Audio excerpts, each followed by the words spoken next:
Late at night or broad daylight, she's bringing the truth into the fight, shining a light where the shadows creep, for the lost, the stolen, the ones who will weep.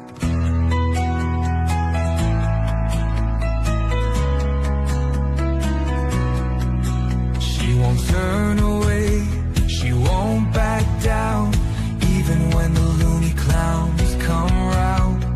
Threats don't shake her, lies don't win. She stands for justice, right till the end. Want the truth, want the best, wanna be safe as you chat. Find kids true crime, it's worth your time. She's got your back, she's on the line. YouTube, Twitter, TikTok too, Facebook stream, she'll fight for you.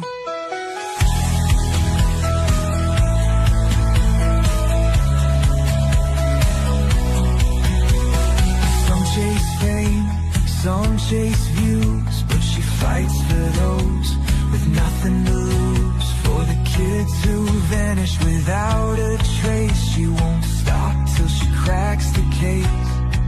They try to silence, they try to scare, but truth don't break and she's still there, calling out monsters, showing their game. Justice comes when you speak their name. Want the truth, want the best, wanna be safe as you chat. Find kid true crime, it's worth your time. She's got your back, she's on the line. YouTube, Twitter, TikTok too, Facebook stream, she'll fight for you.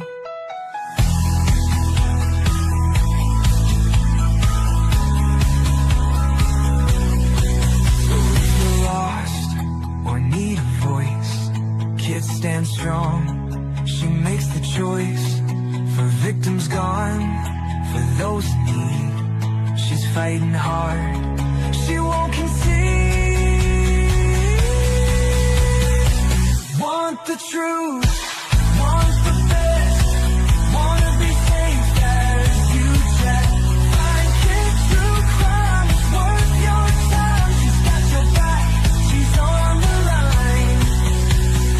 YouTube, Twitter, TikTok too, Facebook stream, she'll fight for you. At the end of the day, this is all we have to say. Viper will always have her back, he will kick you right in the sack.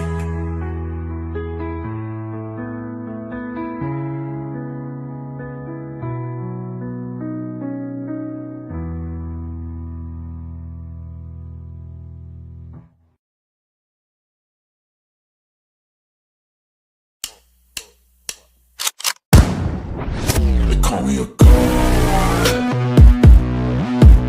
they call me a god, they call me a god, they call me a god. Let's go! I'm about to go off like a weapon, fuel to the top, got a filled up engine. In my thoughts, obsession, I will not stop, no, I'm never second guessing. I got a God complex, haters love to hate, but I never feel pressed. Got a lot on my plate, but I never get stressed.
Are you freaking kidding me? Oh, good. Thank you for letting me know. Oh, that shit pisses me off. So I was saying, so there's that. Hey, and I love your name. I think you got the best name on the internet. And then I said, hey, J13. And then I said, okay, multitasking. And then I get to this. One of foreign Wade wives left me a comment. Why don't they leave me comments yesterday saying that his bio mom is missing? Now, in my opinion, I don't know. I will look into it though. I think she's missing on her own accord because she's out on a parole, I think. I'll find out. I'm not muted no more. They're done on my iPhone. I'm getting good. I'm glad you are because you do a good job. All right, people. Chad Daybell's back in the headlines again, people. These people make me sick. All right. Now, did they got the Son of Sam law out there in Idaho, I wonder? Guys, I just got back from the gym. Yes, I'm back at it, people. Yep, I'm back. I'm back at the gym. It's been 3 weeks. Because, after I had my daughter's little thing, I got depressed. Hold on a minute. I hate headphones, but it is. Can you hear me? Hold on. Let me get to my phone. Can you hear me? I hate headphones. Oh my God, listen to my voice. I cannot stand my voice. Oh my God. That's why I don't ever watch my videos. Because I hate my voice. All right, so this is situation, people. Let me bring it up. Chad Daybell's writing letters. Here you go, here we go, here we go. He's got a website. It's called Letters from Chad. Yeah. It's a website, people. Is he making money off this? I wonder. Hold on, I want to figure out where I want to be. Maybe up here? Shit. Maybe I don't want to be anywhere, people. Okay, I'll go back down here. So this is what we're going to do. We're going to take a look at this site here of his. Welcome to Letters from Chad. This website features letters uncensored and unfiltered written by Chad Daybell from his cell on death row. All contained opinions are his. He receives no financial compensation, whatever. Who does then? I want to know who does, though. Let's see. Letters from Chad. Copyright. Okay. Oh, look at this. They got a, oh my God. Sorry, guys. I got to turn off.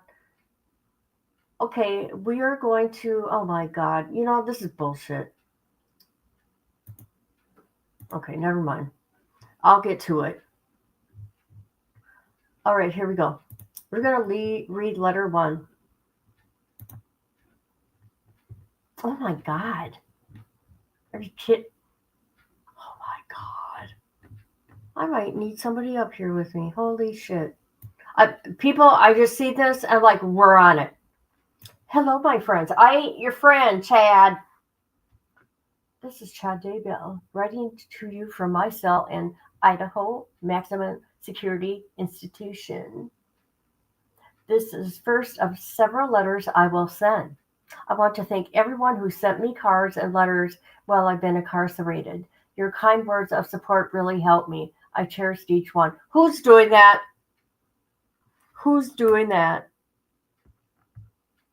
I arrived here at the prison June 2024, and I suppose you could say I've settled in.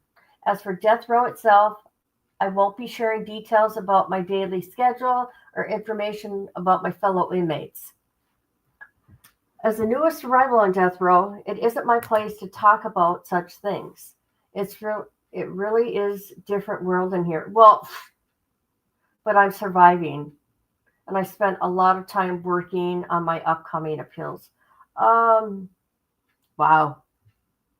Hi, Misty. I express my gratitude to each of you who have been part of my life while I was in Fremont County Jail. I spent thousands of hours in isolation. Oh no.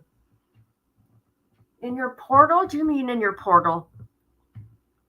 Where am I? I wasn't allowed to have a clock. And I often felt like time stood still. During those challenging days, I would reflect on my life, working forward from childhood to recent years. As memories came to me, I would write them down.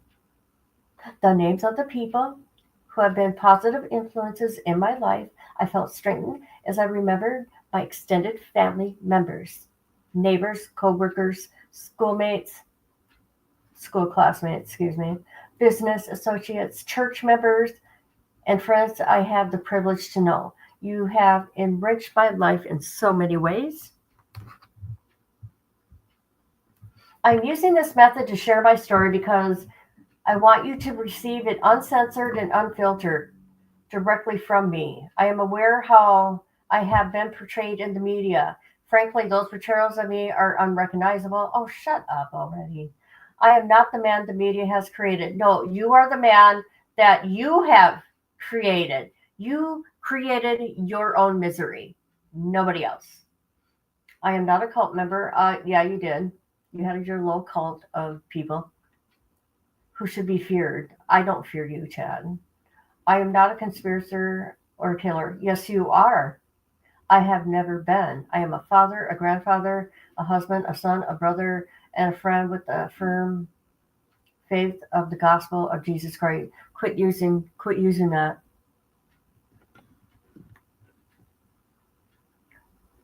I've recently been able to have a few in-person visits with several of my family members, and those who have been wonderful. And those have been wonderful. Okay. I will always be grateful for the unconditional love and support these family members have given me. When people find out that my relatives have visited me, they usually ask, how has he changed? My relatives give the same response. He hasn't changed. He's the same Chad we always knew. People are surprised by the answer after hearing a different story for so long. What is he trying to do here? You're not going to change my mind. We've seen the evidence. Chadster. Okay, where am I? Okay, hold on. People are surprised after hearing a different story for so long. I'm so quiet. Yeah, you're really awkward. Gentle person. You all know. I have been a peacemaker. Oh, I bet you have. Even though in prison. I have never caused anyone's death. Yes, you did. Yes, you did. And never conspired to commit such acts against anyone. I shared in the sadness, pain, and grief over the deaths of Tammy, Tidley, and JJ. I don't have all the answers even now, but I'm grateful a more complete story will be shared during my appeal process. Are you kidding me? I mean, how disgusting. Jeez. Don't even mention their names. How dare you? During my court trial, I followed my attorney's advice to sit quietly, not smile. You're awkward anyways, Chad. And not show anyone. Okay.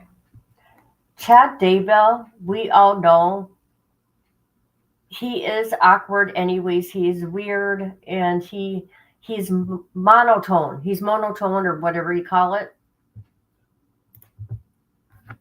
Okay, he ain't gonna change my mind, people. Okay, not smile, not show any emotion as evidence was presented. I know that is standard protocol for defendants in the courtroom, but I realize now that it made me appear to be cold and uncaring. No, you were weird to begin with, which is the opposite of who I am. I assure you, my heart was breaking many times throughout the trial, and there were moments I couldn't hold back tears, especially as I saw and heard family members suffering of the same feelings of anguish that I was experiencing. What? Did he really just say that?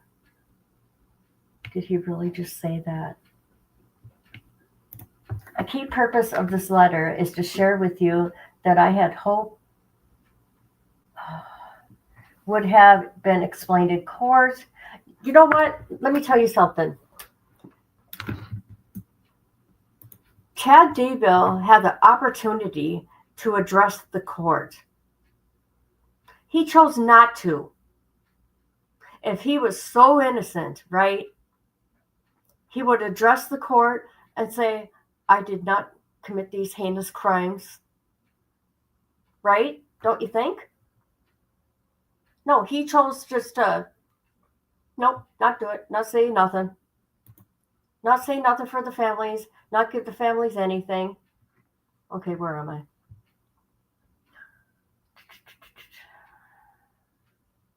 Hold on, where am I? A key purpose of this letter is to share with you what I hoped would have been explained in court. I will strive to make each letter informative and worth your time. Oh, okay. I fully recognize many people will never change their negative opinion of me. Oh my God, listen to him. In this age of social media, podcasts, and the merging of mainstream media with law enforcement, very few defendants are portrayed in a positive way. Well, yeah. Look at the crimes you committed. All I can hope for is these letters can be a generate feeling and healing, reconciliation, and understanding. Thanks again, my friends. I'm not your friend. For many ways, you have helped and inspired me throughout my life. Jesus, are you kidding me? What's this? No, we're not. What? Bookshelf. What's this?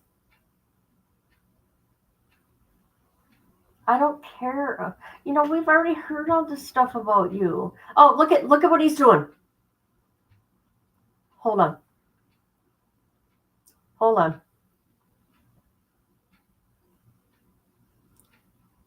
Everlasting.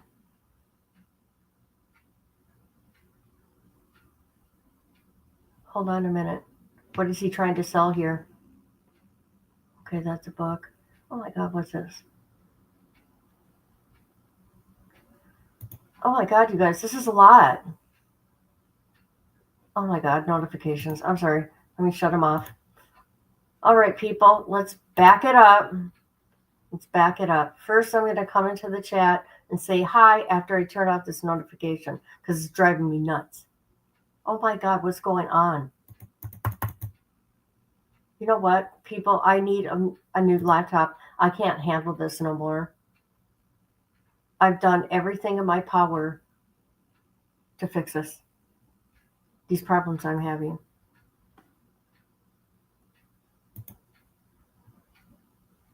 I end up buying a new laptop every year. It's just a bunch of bullshit. All right. I'm coming into chat. Misty came in. There she is. Hi, Misty. Hi, Seth. Poor Chatster. Yes.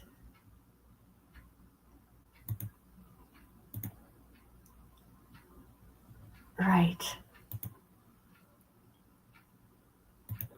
My ass would have fought for my freedom. Yes. Right? Okay. All right, here we go. Bookshelf. When I attended Springfield Junior High in the early 1980s, I enrolled in workshop class. The instructor said we could build anything we wanted, so I decided to make a bookshelf. I designed it myself. It was about 5 feet tall with 7 shelves.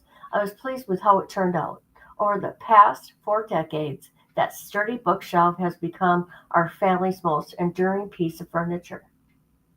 Beds, sofas, tables, recliners have come and gone, but the bookshelf has made every move with us. And my son now has possession of it. Our family's favorite books have resided on those shelves throughout the years. I'm eager to share the significance of those books in upcoming letters. So this is what he's doing. He's selling his books. Okay? This is what he's doing. We all know about his books. Okay? So he's going to talk about every one of his books on his bookshelf that he has written.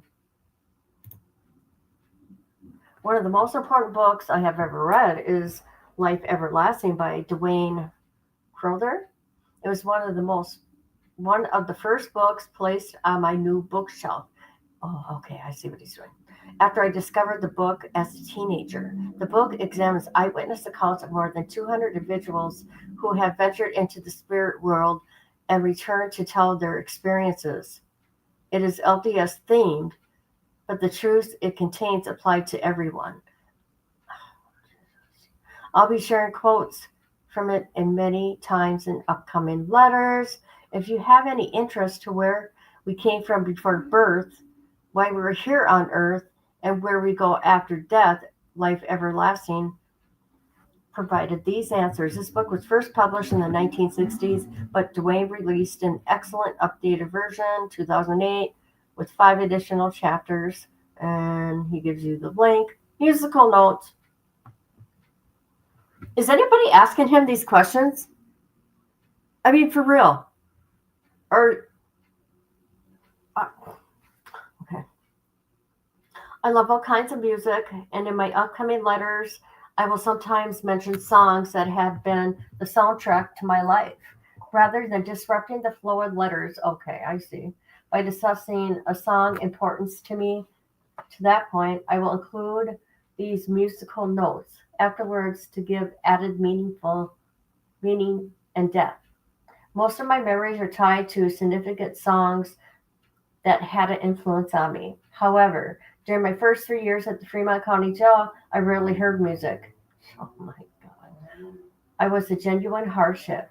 Oh, it was a genuine hardship since my life has been immersed in music before my incarceration. Then, a few months before my trial began, the jail staff provided a portable radio I could listen to when I was allowed into the jail's ballroom, or a ball court. The court was concrete rectangle with 20-foot high walls that usually blocked the sun, but it was nice to breathe some fresh air. There was a giant communication tower directly above the jail that interfered with the radio reception, but if I stood in a certain spot in the ball court and held the radio to a tilted angle, I could hear a few stations: a country station, oldie station, and a Christian station called K Love. Came in the best. At first, I listened to the other 2 stations more often, but then I became more familiar with the K Love songs and their emphasis on Jesus and uprising topics. I come to rely on those songs to boost my morale. One song that stood out to me is "I'm So Blessed" by the group Cain. It has been it has a catchy beat, and the lyrics include the phrase, "On my best day, I'm a child of God. On my worst day, I'm a child of God." These were definitely some of the worst days, but the song helped me to remember that the Lord was with me at all times, especially when the going got tough. So if you're having a hard day, click on the link, and hopefully the song helps your spirits. Interesting. What do you guys think about that? Good day, mate. Good day, mate. Good day, mate.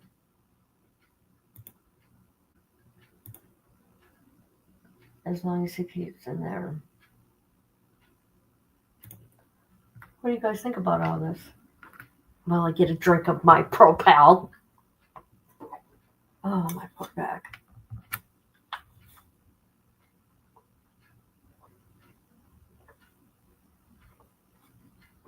I know it's making noise. I'm sorry. I'm thirsty. I had to take a drink. This is not no professional podcast, okay? I'm just a mom and I'm a grandma that does shit. That's it. That's all. All right, let's go to letter 2. Let's find it. Let's go to 2. Let's go to letter 2.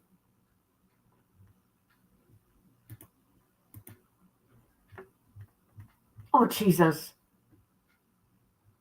I mean, come on. These are chapters. These are chapters. What? Okay. All right.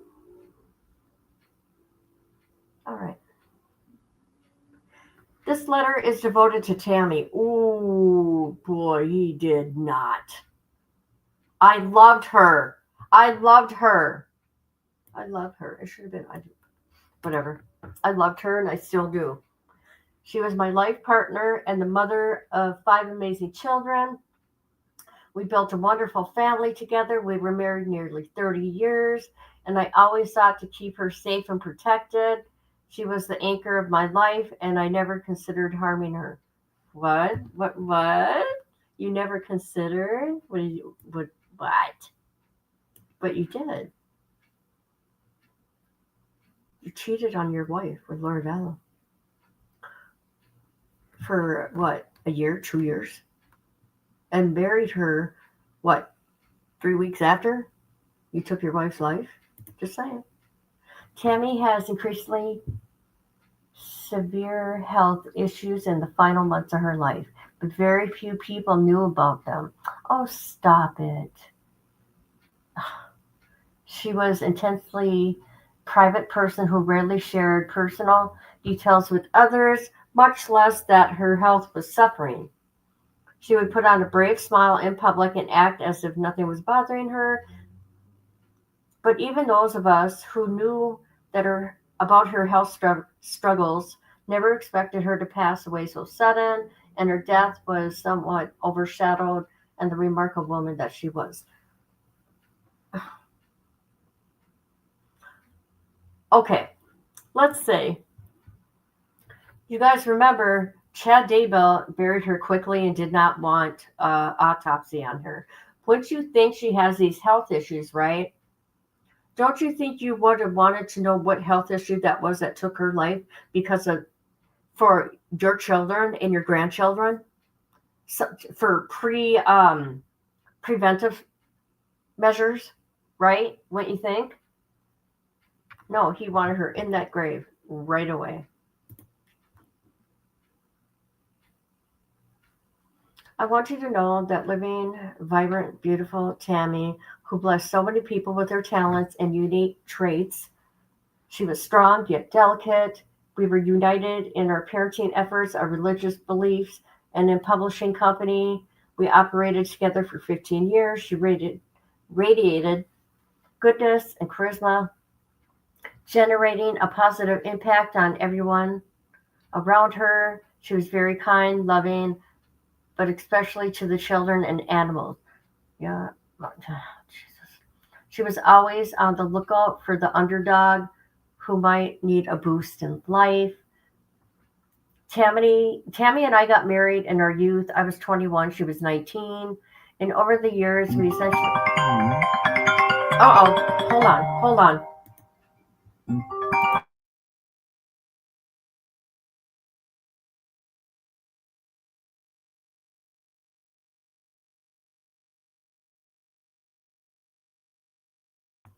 Sorry about that.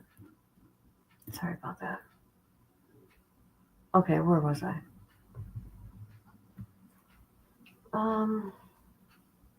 We officially did not meet until after I returned home from a 2-year LDS church mission in northern New Jersey. I arrived back in my hometown of Springville, Utah, July 1989, and a few days later, I saw my brother's 1988 high school yearbook on his shelf. I flicked it open and saw a student spotlight about a girl named Tammy Douglas. As I looked at her face, I felt a jolt of electricity pass through me. Here we go. This beautiful girl with a dazzling smile had my attention. I realized she would have been a sophomore when I was a senior, but I couldn't remember her. I wonder how I could find out more about her. I asked my brother if he knew her, and he said she's working that summer for Springville City. I was in luck. Tammy later told me that she had been keeping an eye on me since her sophomore year. Oh, shut up, you liar. When I was on the student council, she watched me perform in crazy skits we did during school assembles and had also kept track of me and the school hallways. Oh, listen to him. Listen to him. I don't believe you. I don't believe it, Chad. It's all lies. Where am I? When I was on my mission, she had even told her friends, I'm going to date Chad Daybell when he gets home.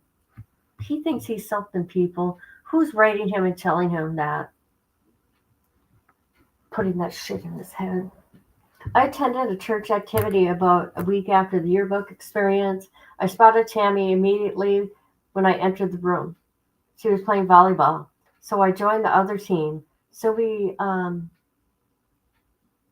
rode in and found ourselves 5 feet apart, staring through the net at each other. After a moment, she said, I'm going to spike it in your face. I smiled, but the only response I could come up with, oh yeah, see how see how he is. Very, what's that word, you guys? Eloquent? I know. God, what's going on with my phone? Hold on.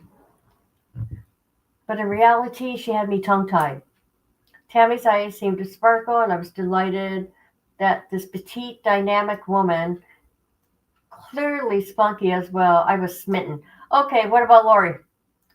Is he going to write about Lori? I'm coming in the chat. Is she going to write about Lori? Queen of the 14444.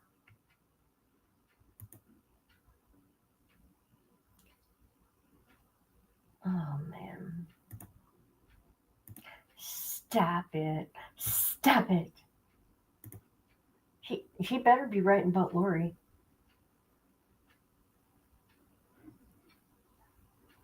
That I would pay attention to that. If he's gonna write about Lori, I would pay attention.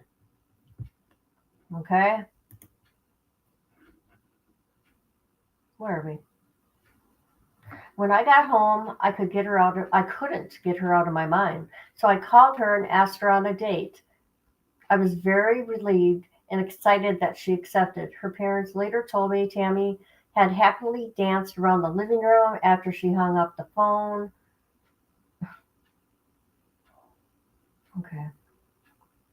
Our first date went great, and we became inseparable right from the start. We were both attending BYU that fall and working part-time, but we spent every spare moment together. We became engaged to be married the night before Thanksgiving. I have been thrilled to discover Tammy loved music as much as I did, including some alternative bands such as Oingo Bingo, Depeche Mode. We loved to blast their songs in the car and sing lovely. As Christmas approached, I told Tammy I had gotten her a gift she would love, but had discovered she was a bit of a prankster, and I had become her new favorite target, so I decided to give her a little payback. I'd been given a pair of really nice writing pens and a small rectangle box. On Christmas Day, I hand her the wrapped box, and she eagerly opened it. I kept a straight face, well, you always do. As she pretended to be happy with the 2 pens, I said, I thought you could use them at work. That's really nice. She nodded and said, thank you, I love them. She started to put the box aside. I said, maybe you should look underneath the pens. She removed the pens to find 2 front row center tickets to Oingo. Oingo? Who is that? Hold on a minute. People, we're going to find out. I heard a Depeche Mode. Hold on a minute. I want to find out who this is. Sorry. Depeche Mode. Mm-hmm.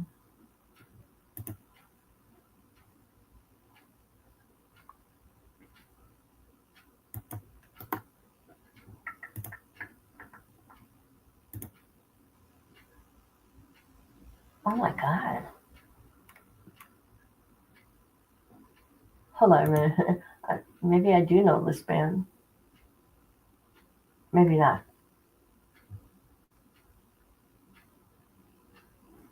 I'm waiting for it to load, people.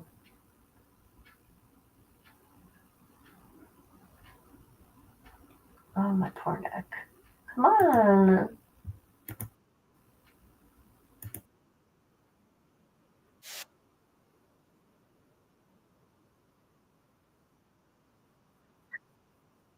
Okay, whatever. Stupid.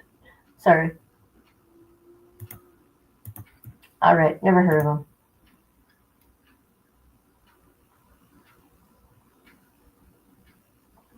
Okay. Where am I?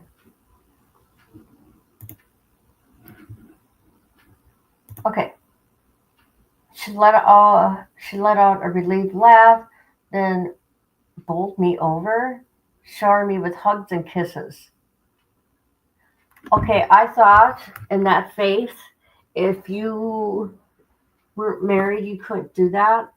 You hug, but you can't kiss, right? I don't know. Is that how the Mormons work? I don't know. I'm just guessing. We were married in the LDS Temple in Utah in 1990, just over 7 months after we met. Oh my God, that's it? We held our wedding reception that evening in Springfield Art Museum, and seemingly half the town showed up to congratulate us. Tammy was a lovely bride, and I felt like the luckiest man on earth. We rented an apartment in Springville, and we really loved being newlyweds. I had a full scholarship to BYU and worked part-time, and Tammy accepted a full-time secretarial position at the Springville City that paid well, quite well. We felt rich. We loved to eat at several favorite restaurants, go to movies, and just be together. We had a fabulous time at Owingo. I don't know. I don't even know how to say that. Oh, hold on. I thought Nala was coming in. Okay, and the first couple years of the marriage we attended several, including a very crazy B-52 concert where we danced the night away. Going to concerts continued throughout our marriage, and we would take our kids along when they got older. We also loved to hold family dance parties with our kids in the front room. Even after moving to Idaho, even now the children tell me to get into the car and certain obscure but meaningful songs will be on the radio, and it feels like Tammy is saying she's nearby. Maybe these songs on the radio are just a coincidence, but either way, it reminds our children, our children, of their wonderful mother and the fun, ouch, and the fun we had as a family. Oh shoot, you guys, I'm having issues in my apartment. Hold on, my phone. Jesus. I was grateful for Tammy's complete faith and trust in God. In 2004, I guess we should start our own book publishing company. I knew it would be a challenge, but I sensed it would be very successful. I told Tammy my feelings. Although she was apprehensive about the idea, she agreed to pray about it. I'm sorry. In response, she said she received the strongest spiritual confirmation of her life and that we should move forward with it. We formed Spring Creek Book Company the following month, and by the end of 2004, we published 24 books by several talented authors. We sold our books in the hundreds of stores across the United States, including Borders and Barnes and Nobles. Borders, never heard of it. Barnes and Nobles. We published several bestsellers, and over the years, we produced more than 100 books by 55 different authors. We won several awards from Booksell. They need to take those rewards back. You guys, did you hear me? They need to strip him of those awards. Okay? Where are we? Tammy deserved the credit.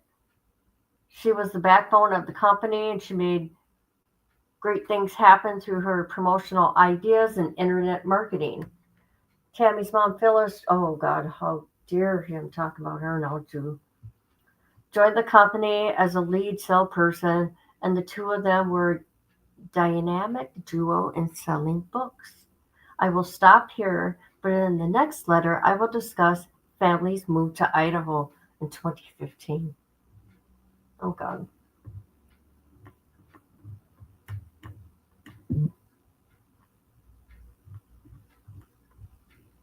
Okay, we're on the bookshelf now. We're going to the bookshelf.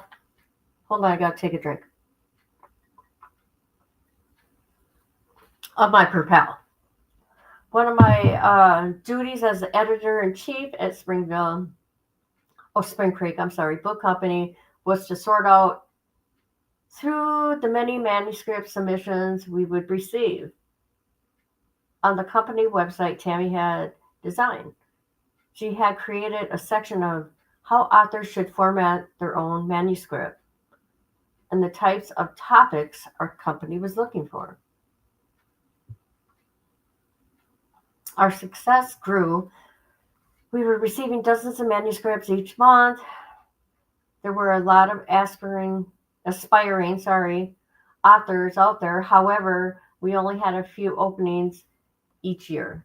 Since many of our authors were writing additional books, but I still looked at each submission just to make sure we weren't missing a diamond waiting to be discovered. I would take the most promising ones home for Tammy to read through, and this team effort worked well in maintaining a high level of quality books.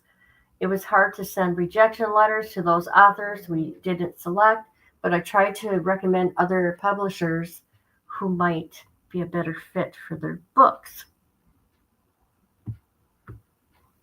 One day I opened up a manila envelope and pulled out a manuscript and immediately caught my eye. It told the story of Willard and Rebecca Bean, who were asked by the LDS Church president Joseph F. Smith in the early 1900s to serve him in Palmyra, New York, the birthplace of Mormonism. The problem that the Beans faced was that the church members had left many years before, and that the townspeople certainly didn't want them to return. But the Beans moved to Palmyra, endured initial persecution, and slowly began menacing fences, literally and figuratively. Over time, they helped turn around the negative feelings, purchased historic locations for the church, and finally concluded their mission more than 2 decades later. Hold on a minute, I'll come to chat. Just so you know when I'm reading, I'm not in chat, but now I just seen your comment. Okay, I will look right now.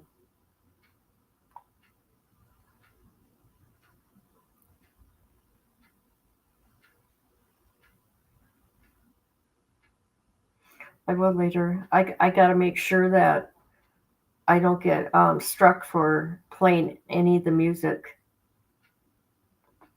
All right.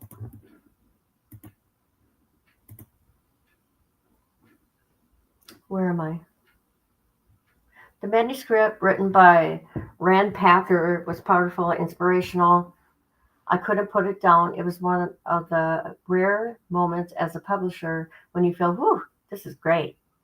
I need to sign this book immediately. The book title is A Lion and a Lamb. See, you see what he's doing, people? He is selling his books from his company. This is one of them, okay? Referencing Willard as the bold, sometimes brash lion, with Rebecca as wise, sweet lamb, who won over the townspeople with her kindness, I took the manuscript home for Tammy to read.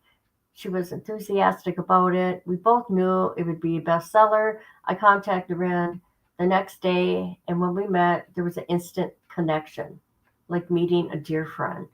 We signed the publishing contract and put the book into production. The initial sales were strong, but then it just kept selling year after year. especially in the LDS bookstore. Word of mouth was strong, and rightly so, because of his generally great story of faith and preference. During this time frame, the accomplished LDS filmmaker T.C. Christensen had released several successful high-quality movies, and he was interested in producing one based on A Lion and a Lamb. The film's title would be Fighting the Preacher, after William Bean's tendency to use his fists as well as his tongue to preach a good word. A film deal was reached, and in July 2019, the movie had it premiered in Salt Lake City. Tammy and I were invited as guests. Oh, but he was seeing Lori then. By the way. We're invited as guests at the first screening, and we are very pleased with the film. It has all the elements of drama, humor, heartfelt emotion, and the trademarks of the TC films. The Fighting Preacher had a long run in the theaters, a rarity for the LDS films, and is now, okay, so now he says you can stream it. After the movie premiere, Tam and I were invited to the TC and film actors. Brad was there, and we shook hands and smiled at each other as to say, can you believe where the manuscript led us? We felt humble and played a role. Okay, let me see. Hold on a minute.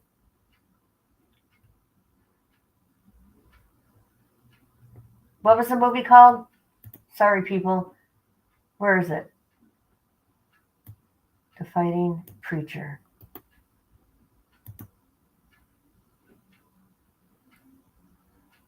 I think I've seen this, actually. Maybe not. Should we look up the, here, we can do this. We're going to look up, let me get on YouTube. I'm not looking at comments just so people know. I'm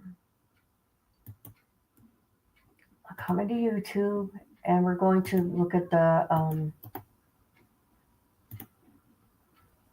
whatchamacallit. Let's see.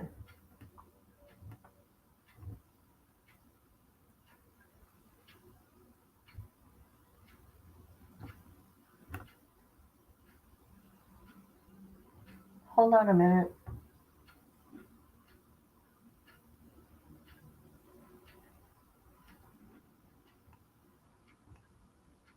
Don't they have a thing?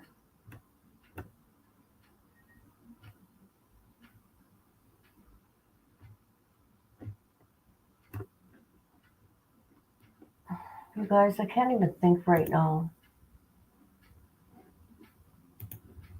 Okay. I want to look at the, oh, Jesus. The trailer. Here, let me add trailer to it. See if it comes up. All right, here we go.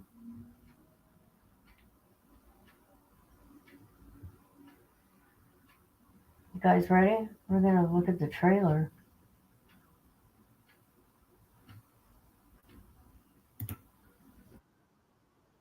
All right, here we go.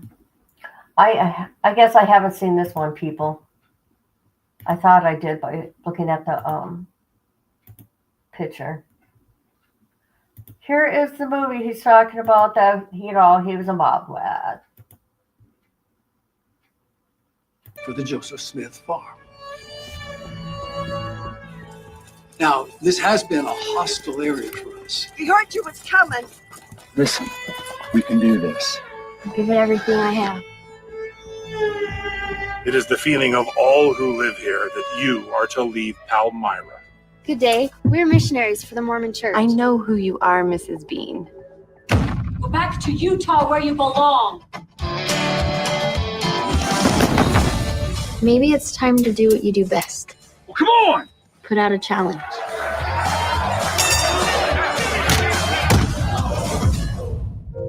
Just because you're a good fighter doesn't make you a good man. Nobody likes me. Sweetheart, are they still being mean to you at school? I will show you a left hook that will teach them a thing or two. Willard! Oh, Maybe sometimes the best way to fight isn't with gloves. It's with love. Starting isn't easy when everyone's a doubter. You're headed where you'll be free. Don't turn around now. But when they prove to be good citizens, we learn to tolerate them and admire them. You're good people. And respect them. And now we love them. May God bless you and go with you in all that you do. Okay. There's that.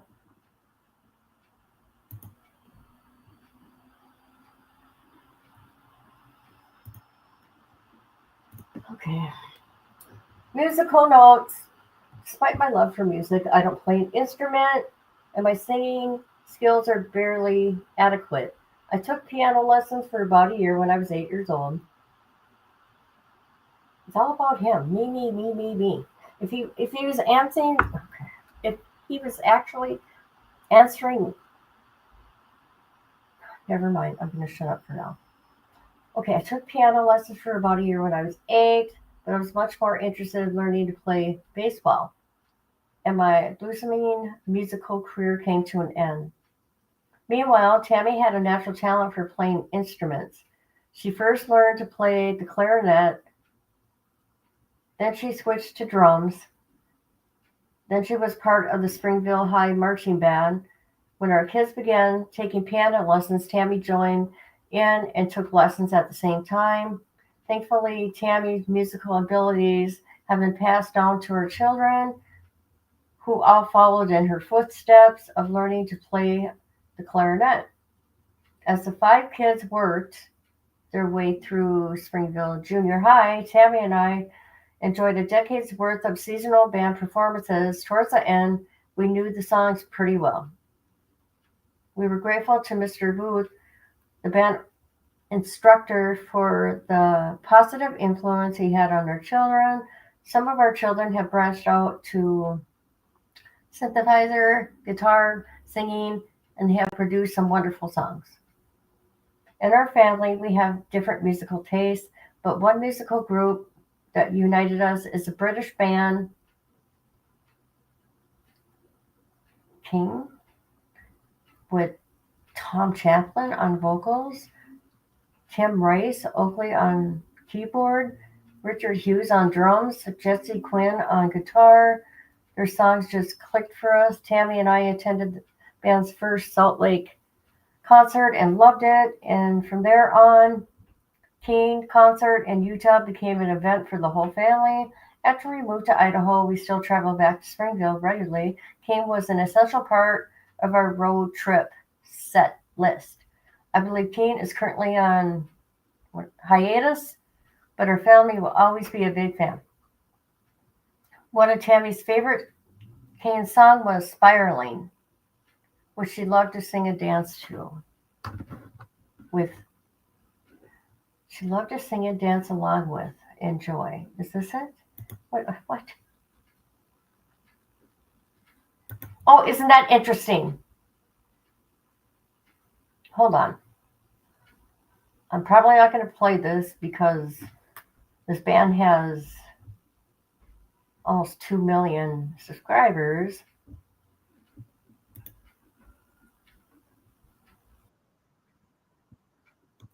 Oh my God.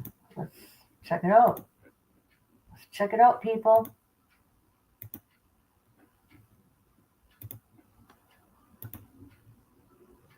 There it is, right here.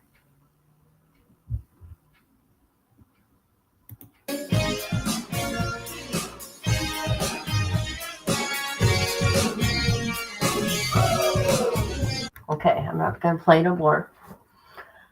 Okay, so when did this song come out, people? It was released in 2008. All right.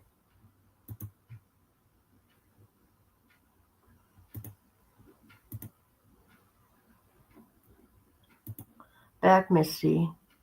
She got wet feet from the dew on the grass. Oh, yeah. Okay, yeah.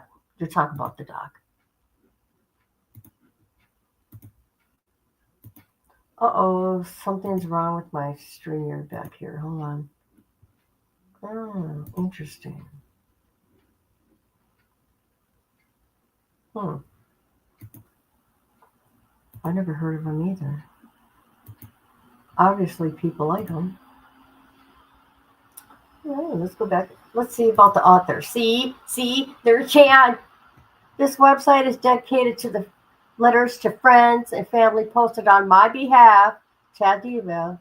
Uploads are planned for every Monday and Thursday.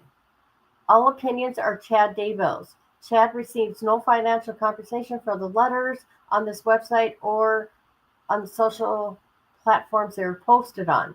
Chad Daybell is currently incarcerated, but is able to write these letters through a process that enables them to be posted. Well, I should make some money off of Chad then. Okay, if he is not getting anything for this, I should make some money off of Chad Daybell then. That's what I should do.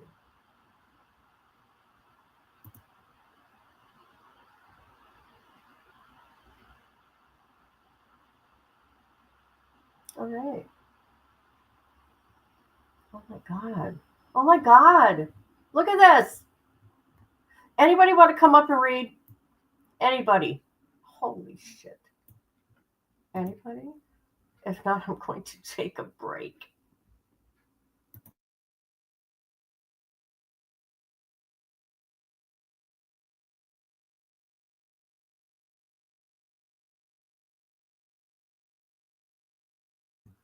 We got a bad storm coming. Yes, we do. I'm taking a break from reading, guys. I have to.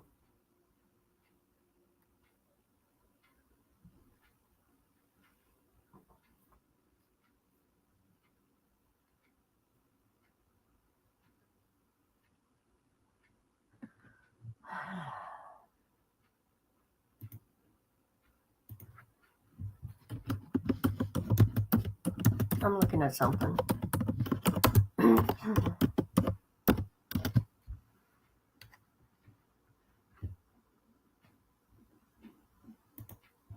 If people haven't noticed, I struggle with reading. I probably have some dyslexia, people. Oh, I am taking a break.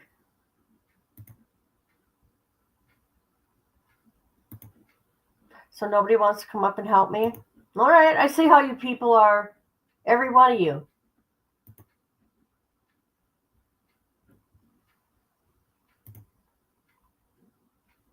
Hold on a minute. I'm looking up something, people.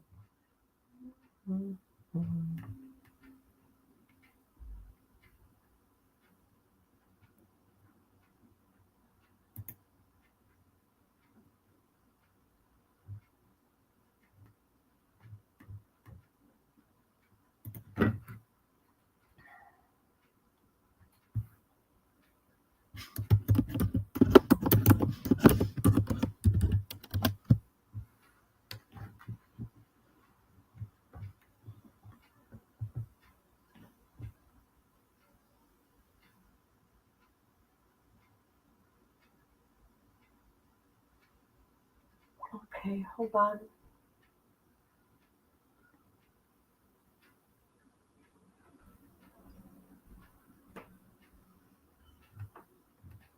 This is interesting.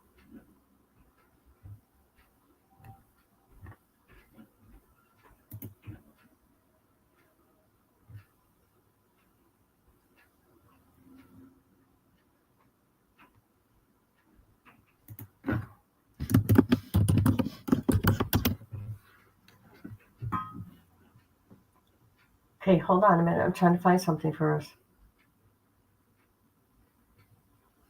Why can I only find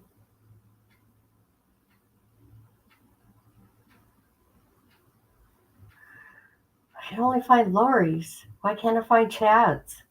I'm trying to find Chad's appeal. I can only find Lori's. Can anybody find Chad's? I'm trying to find. All I can find is Lori's. Lori's, not Chad's. I want to see what's going on. Let's see what he has going on. Here, let me try to find something different here. Shoot.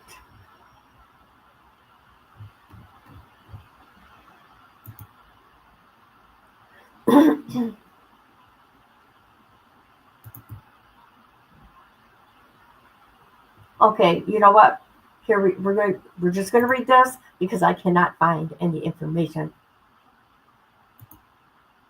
So we're going to Google AI, and this is the answer Google AI said. As of September 2025, Chad has filed a notice of appeal for his death sentence, which was issued in Idaho in 2024. The appeal process in capital cases is lengthy, and his execution is likely many, many years away. Interesting. So he just did it, huh? That's why I can't find anything. A deeper dive, a deeper AI mode.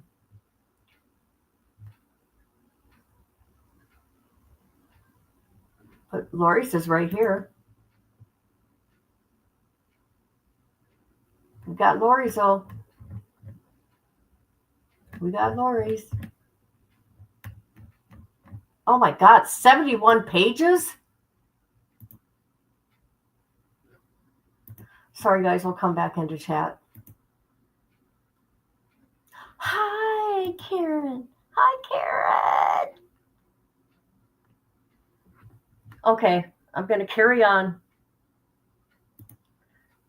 Okay, Lori Vallows is 71 pages long. We'll get into that at another time. No, when you're no. When you're on chat, when you're on here, this is what I can do. But no, you people don't want to help me. I see how you are. I see how you all are. I thought you all loved me. But this is what I'm doing.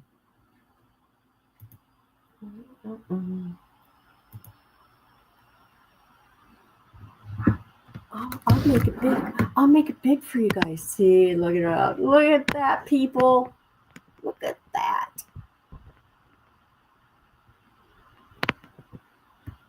See? See how that works? See that? Oh, look at there. Looky there, people. But I will say, I have a 50-inch screen. I have to because my eyes are so bad. Okay?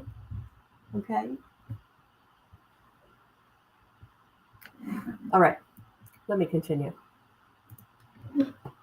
Let me continue with this nonsense. My previous letter concluded that Tam and I moving to our children from Utah to Idaho in 2015. And I will continue from that point. We bought a home in north of Rexburg in an area known as Salem. Our children were enrolled at either BIU, Idaho, or Sugar Salem High School. And they made some wonderful friends. Tammy also flourished in her new surroundings. She loved the ritual lifestyle with plenty of property to create her own little farm. She'd always had a soft spot in her heart for animals, but in Springville, we only had a small yard that limited the types of pets we could have. However, soon after we arrived in Idaho, Tammy began to assemble an ever-growing family of pets, including chickens, pigeons, cats, a rabbit, and of course, Tammy's favorite pet, Indian runner ducks. She named them all and enjoyed caring for them. She also created several gardens areas around the property that she would carefully maintain. After moving to Idaho, Tammy and I stayed busy running our publishing company. I was president and editor-in-chief, while she was a vice president and chief financial officer. I was also making good money writing a weekly online column, along with receiving royalties on my published books. We felt so blessed. And then you messed it up, Chat Daybell. So Tammy didn't need to work beyond her company duties, but several years earlier in Springville, she had taken a part-time position as a computer lab teacher at her children's elementary school. She loved working with the students, and the job was very rewarding for her. When we prepared to move to Idaho, Tammy looked for a similar position, and she was hired as an assistant librarian at the Madison Middle School in Rexburg. She was later hired as a librarian at Central Elementary in Sugar City, which was much closer to our home. She also took on the task of creating a computer lab at the school, molded after the one she had in Springville. I would visit Tammy at the elementary school every couple weeks, and I helped her out by open house events such as back to school nights. It was fun to be greeted by the students as Miss Daybell's husband. Tammy had always strived to be physically fit, and in Idaho she turned part of the front row. She turned part of our front room into her walkout area. She enjoyed doing yoga, and she liked to play several exercise video games, just as Just Dance, Walk It Out, and Exerbeat. Never heard of that. It wasn't until the final year of her life when she started having noticeable physical setbacks. She caught a cold during the holidays. She had battled congestion. Oh, okay. See what he's doing here, people? See what he's doing here?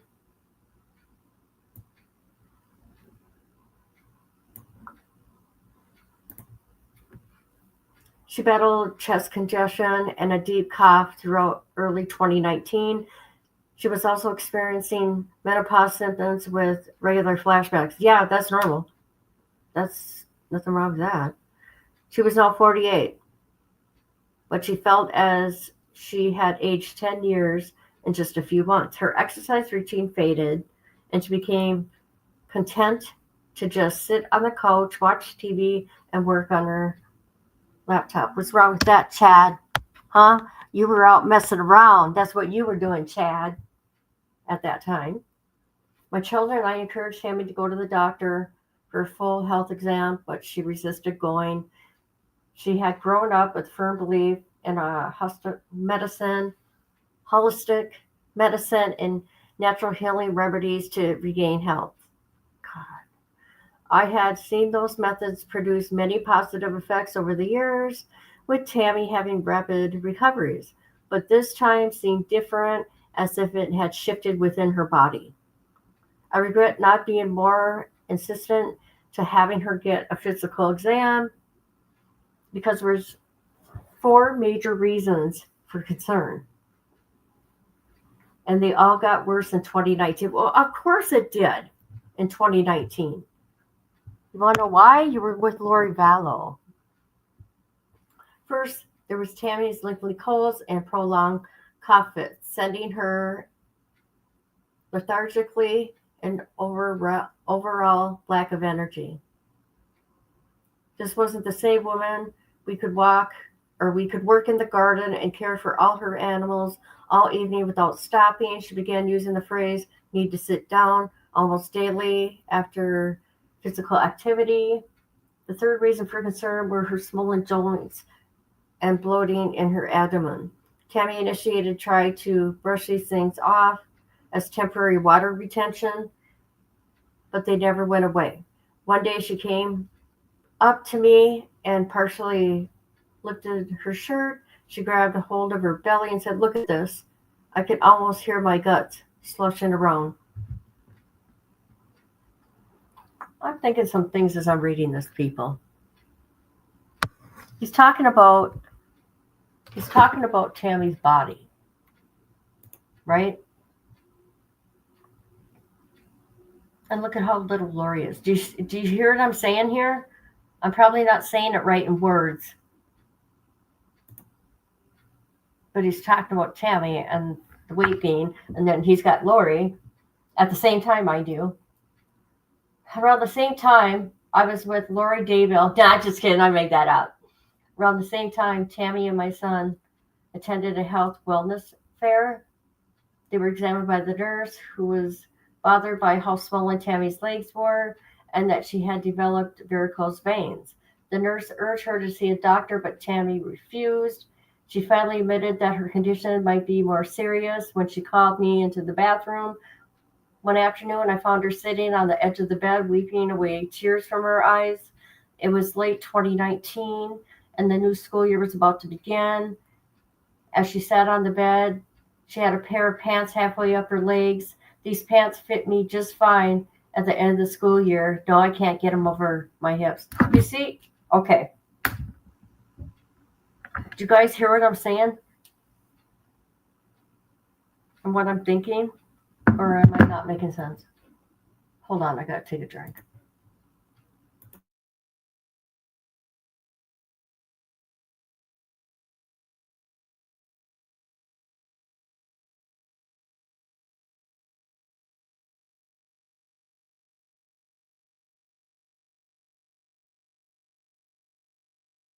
All right.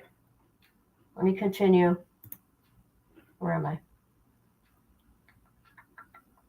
She stood up and demonstrated to me the frustration. None of her other school pants fit either. We went to the store the next day to buy replacements, and she ended up having to go up 2 pant sizes. She was very discouraged about it. She even naturally resorted to wearing full-length skirts most of the time at school. The fourth cause of concern, okay. Why is it a concern that she gained weight?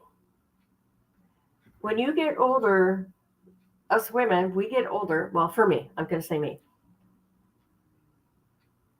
That is just natural. Weight gain like that. Okay?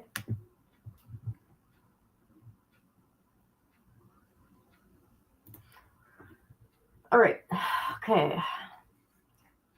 The fourth cause of concern was a series of fainting spells. Tammy felt her. What is that word, you guys? I don't know what that word is. Was being affected. As her stamina.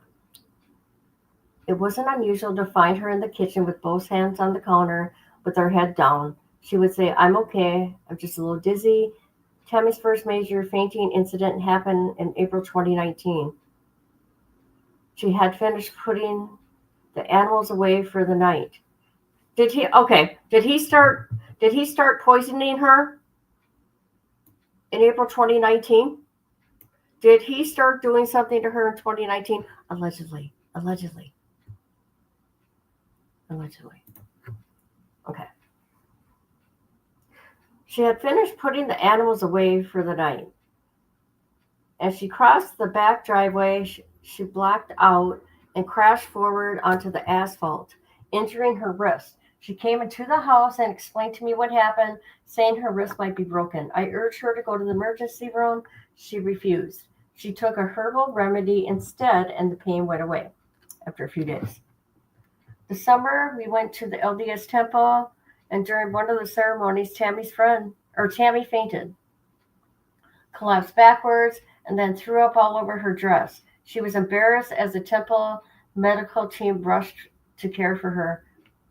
What's going on here? What's going on there?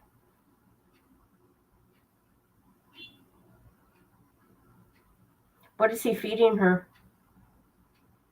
Because if you guys remember, when she was found, she had foam coming out of her mouth. Pink or blue foam, something like that. In September, she essentially repeated her fall. Oh my God. in the back driveway. She fell in the almost exact same spot and re-injured her wrist. This time, she didn't object when I insisted on taking her to the doctor, who prescribed pain medicine and gave her a wrist brace to help her heal the damage. I suggested she take a couple of 6 days to recuperate, but she shook her head and said, "No way. You know how much I hate a substitute messing up the library." Oh, okay. I'll just sit there if I have to. From that day on, the setbacks came more frequently. Her nose was running constantly, and she would have sneezing fits. She also began to complain she was having out-of-body experiences. She described how her spirit would hover over her body for a few seconds at a time. In early October, one of those incidents happened while I was in the living room and she was in the kitchen. I suddenly heard a loud crash. I rushed into the kitchen to find Tammy had actually fainted into the fridge. She had landed hard against one of the shelves and was slumped down on the bottom half. I helped her to stand and told her I was very worried about her. She just waved her hand and asked me to help her lay on the couch. I hope law enforcement's reading this. The day before she passed, she came home completely worn out from setting up the displays for the school upcoming book fair. That evening, she told family members she wasn't feeling well and later had a bad coughing fit before throwing up. We went to sleep, and when I woke up the next morning, she had passed away. Okay, so let me stop right there. So he went talking about his relationship with Tammy. He was starting from the beginning. What I got here, he started when they met, not much in the middle, and then death. And the only things he talked about was dancing, with her and music, right? And all these sicknesses and fainting and stuff she was having. I don't know. I could be looking into this way more than I'm probably looking into it way too deep, people. I don't know how you guys feel about it. Ugh, my throat hurts. I lost my hair. My hair's falling out, people. It's so depressing. But yeah, I do got a reason, girl. Okay.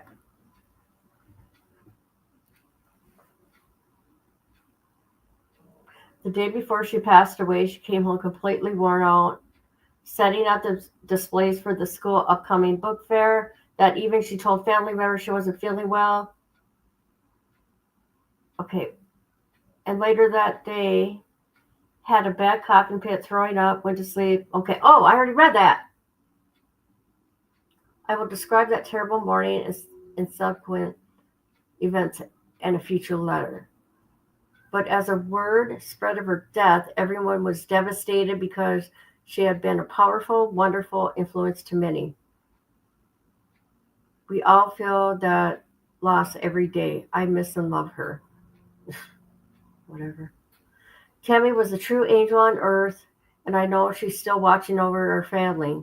My children and I have felt her presence many times since her death. We sense she's particularly interested in her precious grandchildren. We believe families can be together forever in heaven, and although she has moved ahead of us, we all know we'll be reunited one day.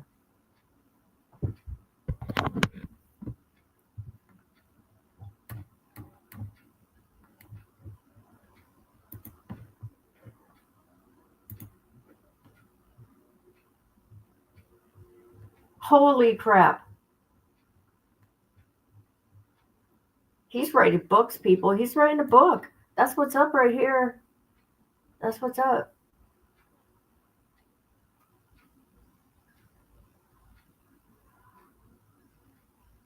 I gotta take a break. My voice. I wonder who's doing this website. I wonder who's doing this website, guys.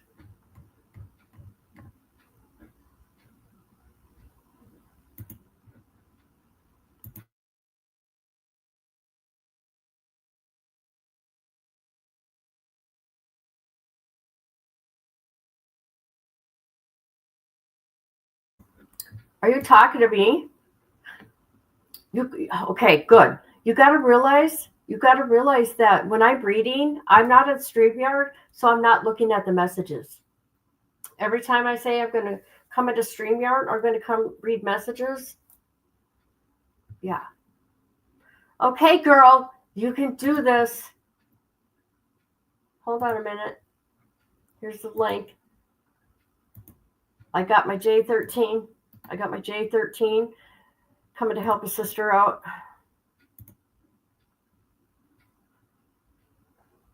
I got to make it really big, though. Hold on. All right, people. She is a good reader. I'm not, as we found out.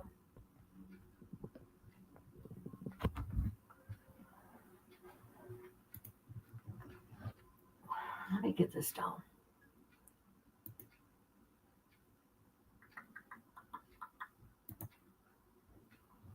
All right.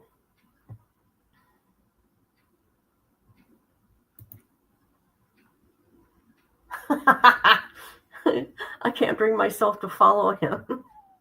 You're so funny. Hey guys, I don't know how you feel about this, but that Charlie Kirk event, horrible, people, horrible. That has affected me. I wish I would have never watched that video. And I'm looking at these disgusting people celebrating his death. They're all going to go to hell. Okay. There's somebody on YouTube. I'm going to go over their video because she is gross with what she's doing and how she's talking about him. You know what? If it was, I mean, come on, he's just like a influencer, you guys.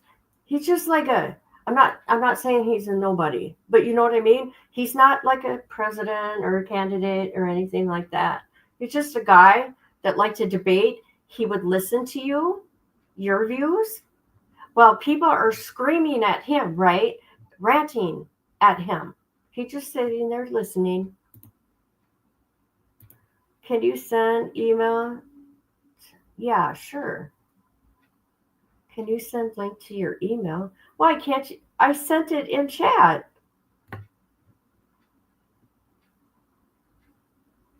Isn't it working from chat? Hold on. Hold on, woman.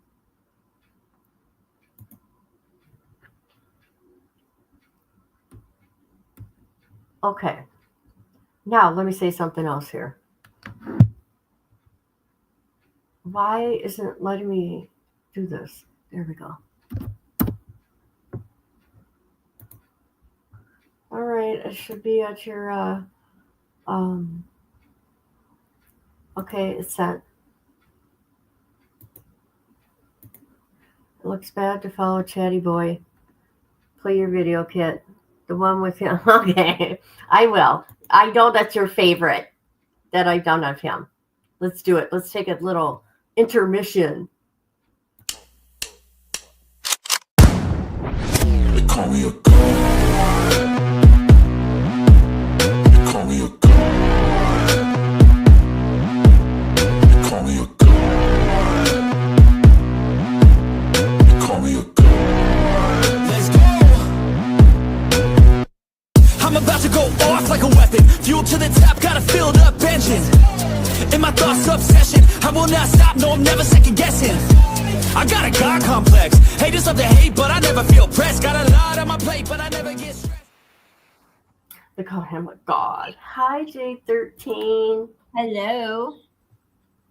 Yes, you know it, girl. You know it. Can I be heard? Okay. Karen, yes. I'm not gonna apologize if I add some shit to this letter, like snarky attitude or whining or something like that, because I don't feel the greatest today, and if I have to read this shitbag's words I made, If you don't feel good, then get the hell out of here. No, I'm good. It'll give me something to do.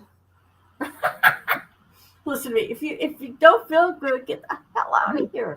I'm gonna feel bad whether I'm doing it or not doing it. So, Can you see it?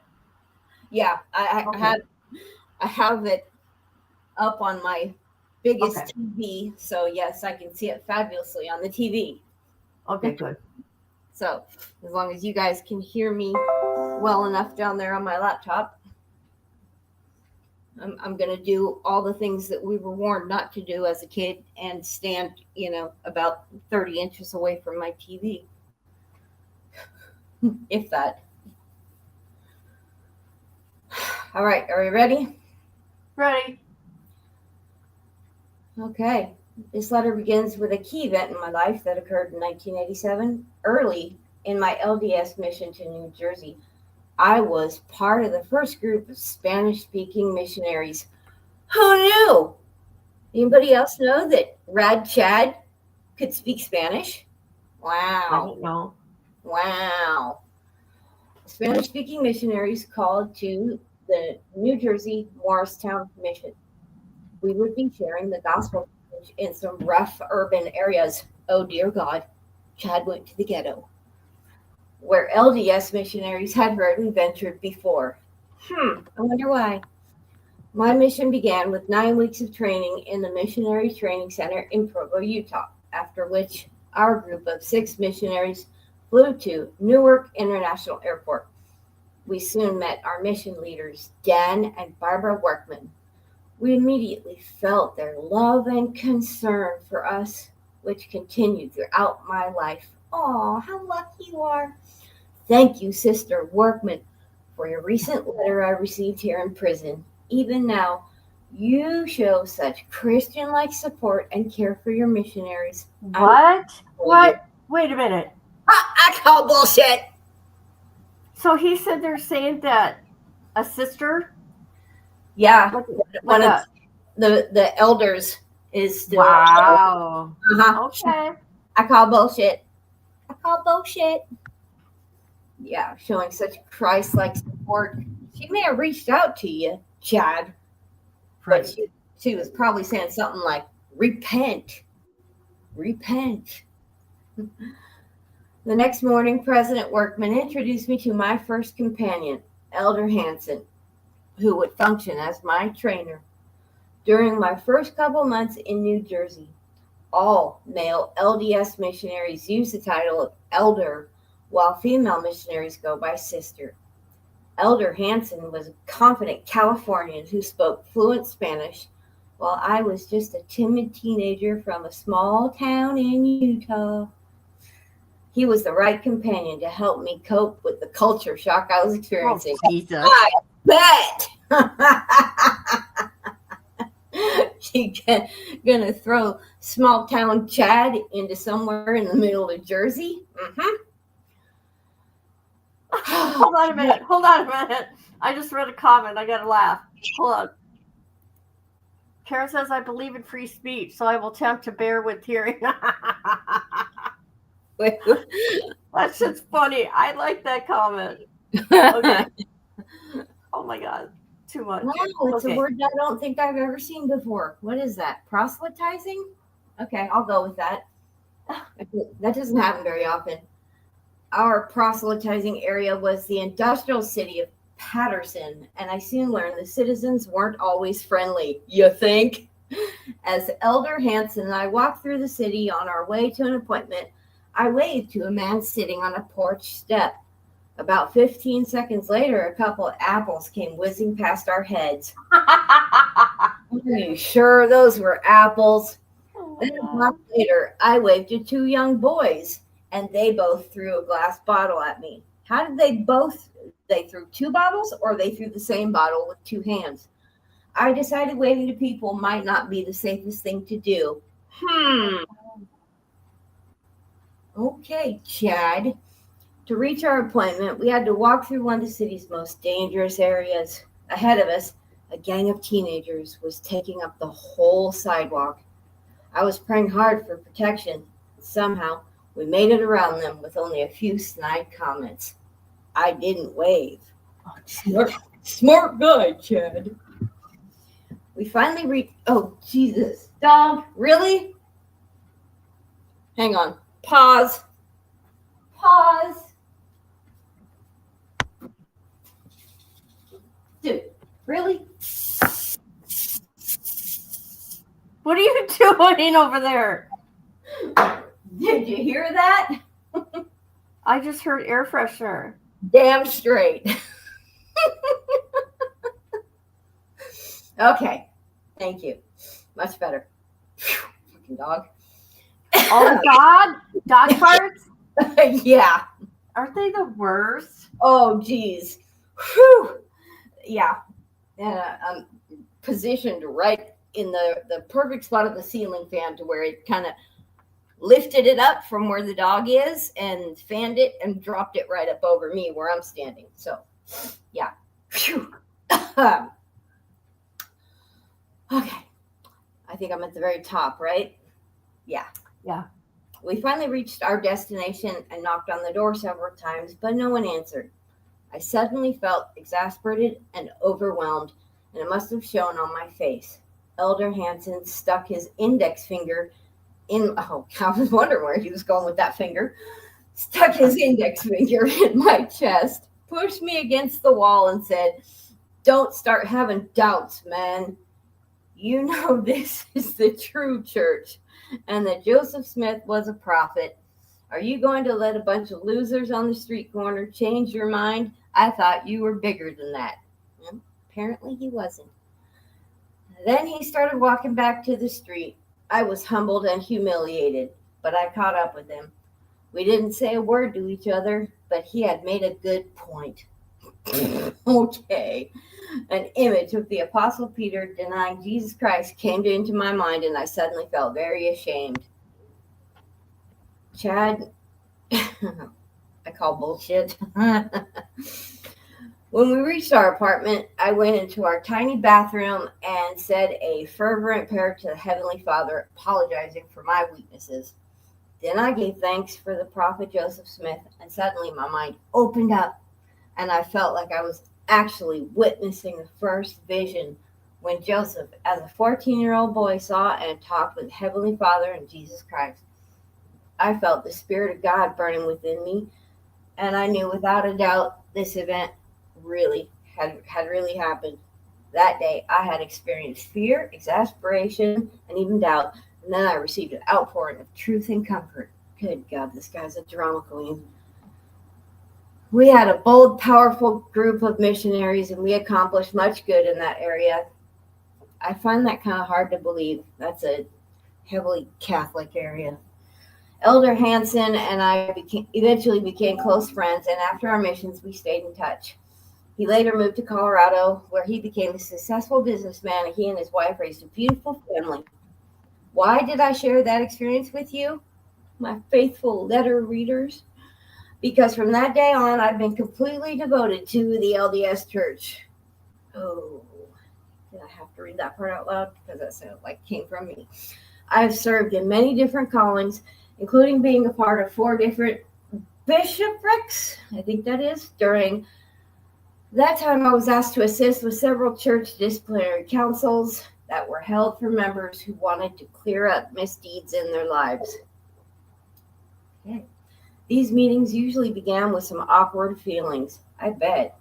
But I was amazed to watch loving church leaders turn their meetings into positive spiritual experiences. Expressions of support would be given, tears would be shed, and the person would feel a sense of relief, like a great burden has been lifted.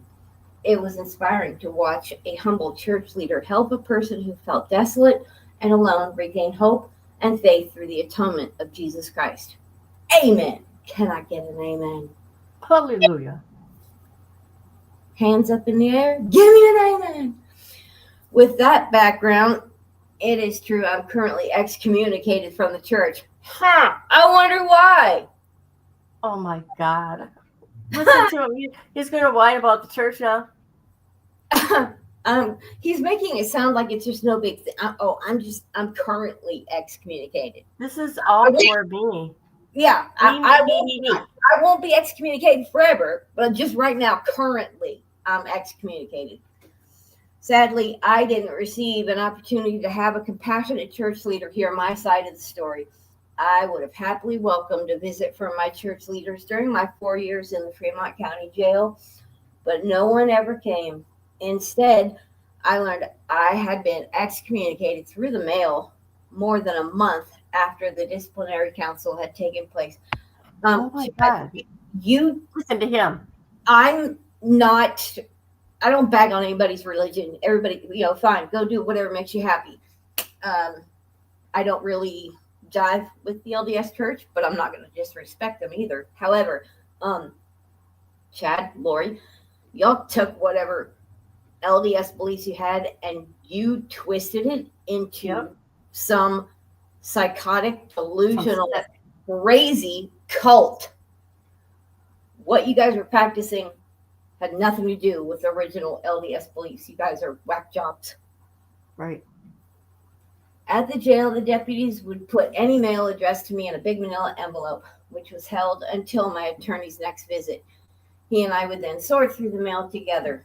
That's odd. When he visited me, normally when I mailed letters in, they just go right to the person, mail call. You either get called up to the desk and pick it up, or they shove it under your door, whatever. When he visited me in September 2020, we emptied the manila envelope, and among the letters were 2 envelopes from my LDS church.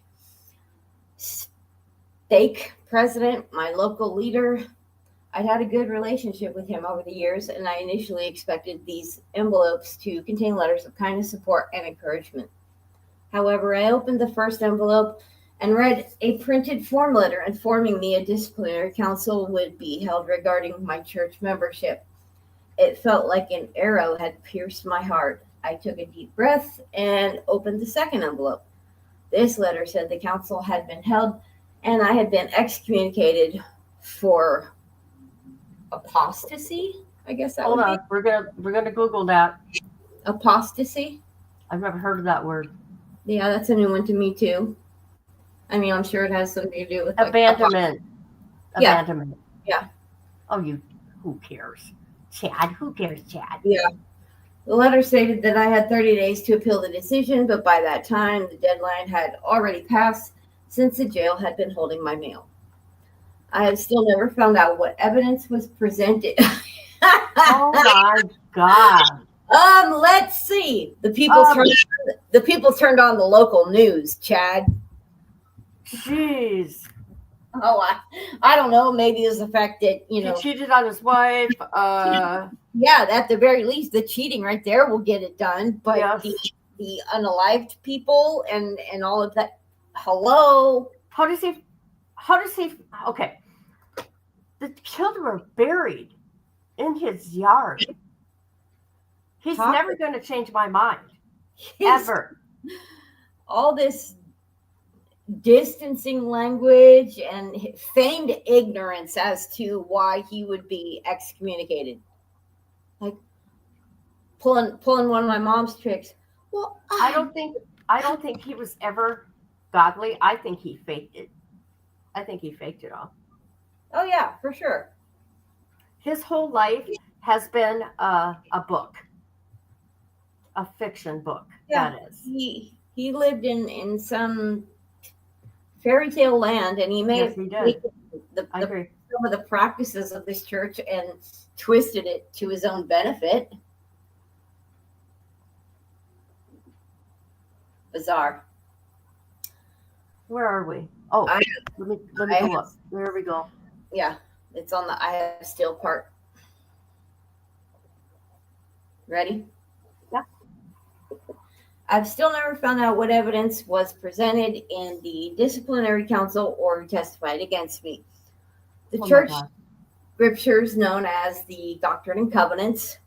I believe I've seen that on Melissa's bed. It's giant. Explains excommunication procedures in depth. Section 102, verse 18 reads, do you guys really want me to read what that thing reads, or can we skip it? Did the chat fall asleep? Are they snoring? I think they're snoring. Let's see. Here we go. In all cases, the accuser and the accused shall have a privilege of speaking for themselves before the council. That obviously didn't happen in my situation. I would love to know what transpired in the meeting, but the church has resisted my efforts to obtain the records. You don't have to do what you want, Chad. Chad, your records probably went in the first furnace that they could, or bonfire that they could find.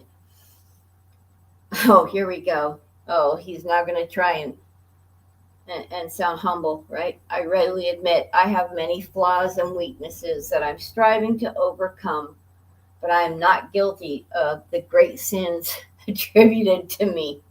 Sure. The thought of associating with apostate groups or teaching false doctrine is absurd to. Oh my God, that's all you guys did.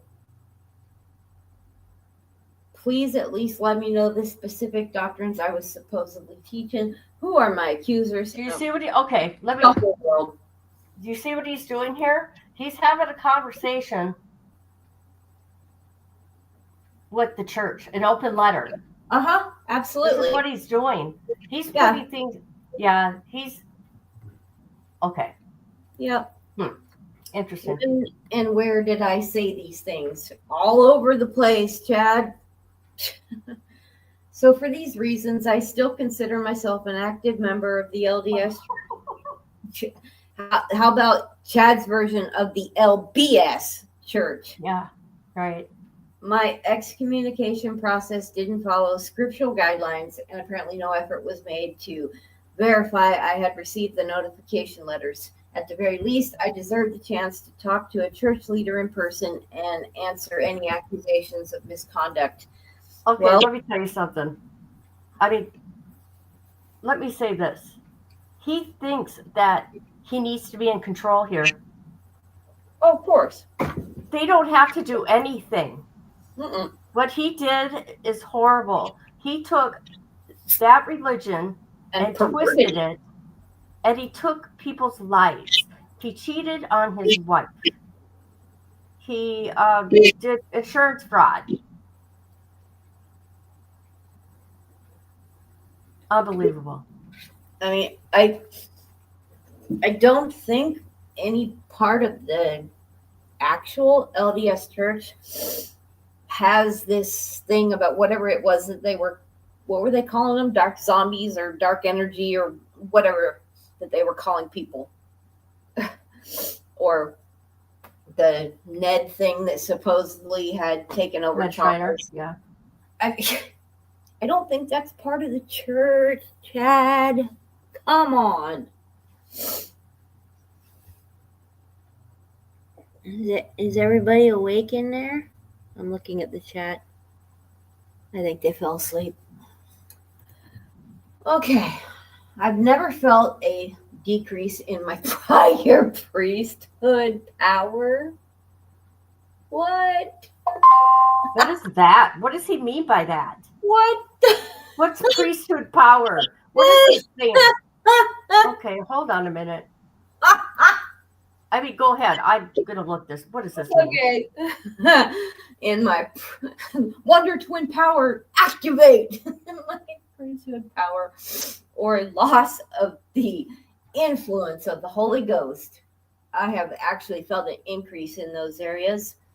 I think the areas that you're feeling an increase of something is something completely else, Chad. Which has been a great comfort and blessing as I deal with my current circumstances. I fully support the LDS Church's first presidency and the quorum of the 12 apostles. I follow their teachings and I'm working out my own. Sure you are. Working out my own salvation through the power and grace of the atonement of Jesus Christ, my Savior. Amen. Oh, here we go. Just like you were saying that he's trying to talk to the church through. Mm-hmm. In conclusion, let me return to Elder Hansen, my first missionary companion. When he heard the news that Tammy had passed away, he canceled his busy schedule and rushed from Colorado to Springville in time for her viewing and funeral. When I saw him walk into the viewing room, my heart filled with gratitude and appreciation for this great man. As he came through the viewing line, we embraced a little extra hard, and I knew one of my true brothers in Christ was there to support me. We took a few moments to catch up, and he humbly told me he was serving as an LDS stake president. I wish he had been mine. Oh, Jesus. I'm glad he wasn't, cad. Jesus. So what he's going to be doing through these letters, he's going to be talking to people on the outside that have not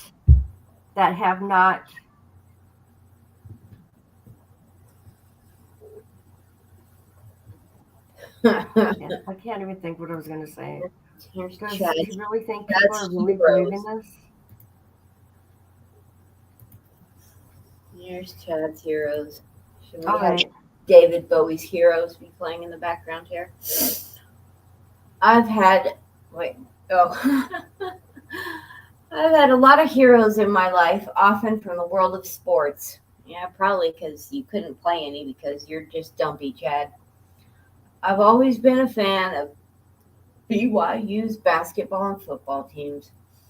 And I was in my early teens when the Cougars were really hitting their stride. Danny, and I don't want to slaughter Danny's last name. Is it Einge?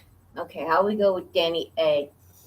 Led the There you go. basketball team to NCAA Elite Eight, and the quarterback factory kept churning out superstars such as Jim McMahon and Steve Young, go Steve, who would both lead NFL teams to Super Bowl victories.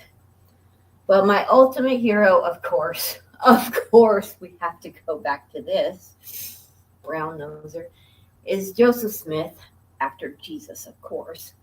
When Joseph was an obscure teenage farm boy, an angel appeared to him and told him his name would be known for good and evil among all nations. Persecution intensified against him and his family, and it never let up the rest of his life. Supposed friends repeatedly betrayed him, and he endured dozens of arrests on false charges, spending many Listen months. to this. He's using his situation and mixing it with Joseph. Oh, yeah. He thinks he's Joseph. He thinks he's a god. Yeah. He thinks he's a god, people. So Yeah. with that said, people, hold up. They call me a god. They call me a god. They call me a god. They call me a god. Let's go. I'm about to go off like a weapon. Fuel to the top, got a filled up engine. In my thoughts, obsession. I will not stop, no, I'm never second guessing. I got a God complex. Haters love to hate, but I never feel pressed. Got a lot on my plate, but I never get stressed. All right. There we go. Oh, yeah. Where are we? I'm sorry. He's Here we are down here. He's got Joseph's story and his story in the same mixing bowl, and he's like spreading, getting ready Right. to put it in the cake pan. Yep. Um, Look at that. Read it. Oh my God. He is so mixing their two stories. Oh, yeah. together. Supposed friends repeatedly betrayed him, and he endured dozens of arrests on false charges, spending many months in the dark, damp, squalid jails. Yet he somehow maintained a positive attitude and accomplished incredible feats. He translated the Book of Mormon from ancient records and founded the Church of Jesus Christ of Latter-day Saints.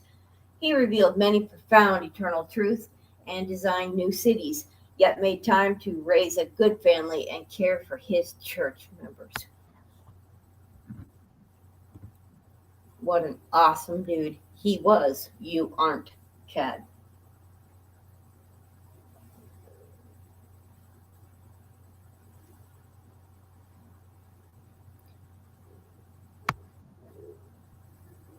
Sadly, his persecutors finally succeeded in their goal when Joseph was brutally murdered at the age of 38 by an angry mob that stormed the jail in Carthage, Illinois.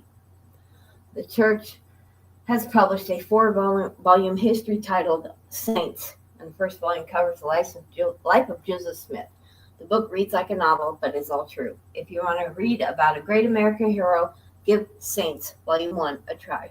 You'll also gain an appreciation for the pioneers who later crossed the plains and established Salt Lake City in the middle of a wilderness. He's trying too hard. He's still going to hell. Absolutely. Right? Most definitely. Sadly, Chadley, you can write all these letters. It's not going to change anyone's opinion about you. It's not. You went too far. You did too much. Definitely. When I was an LDS missionary in the late 1980s, we weren't allowed to own electronics, especially radios.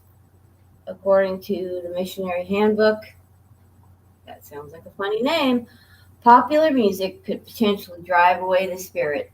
That might be true, but in big cities of northern New Jersey, missionaries didn't need a radio. We were literally surrounded by every type of music.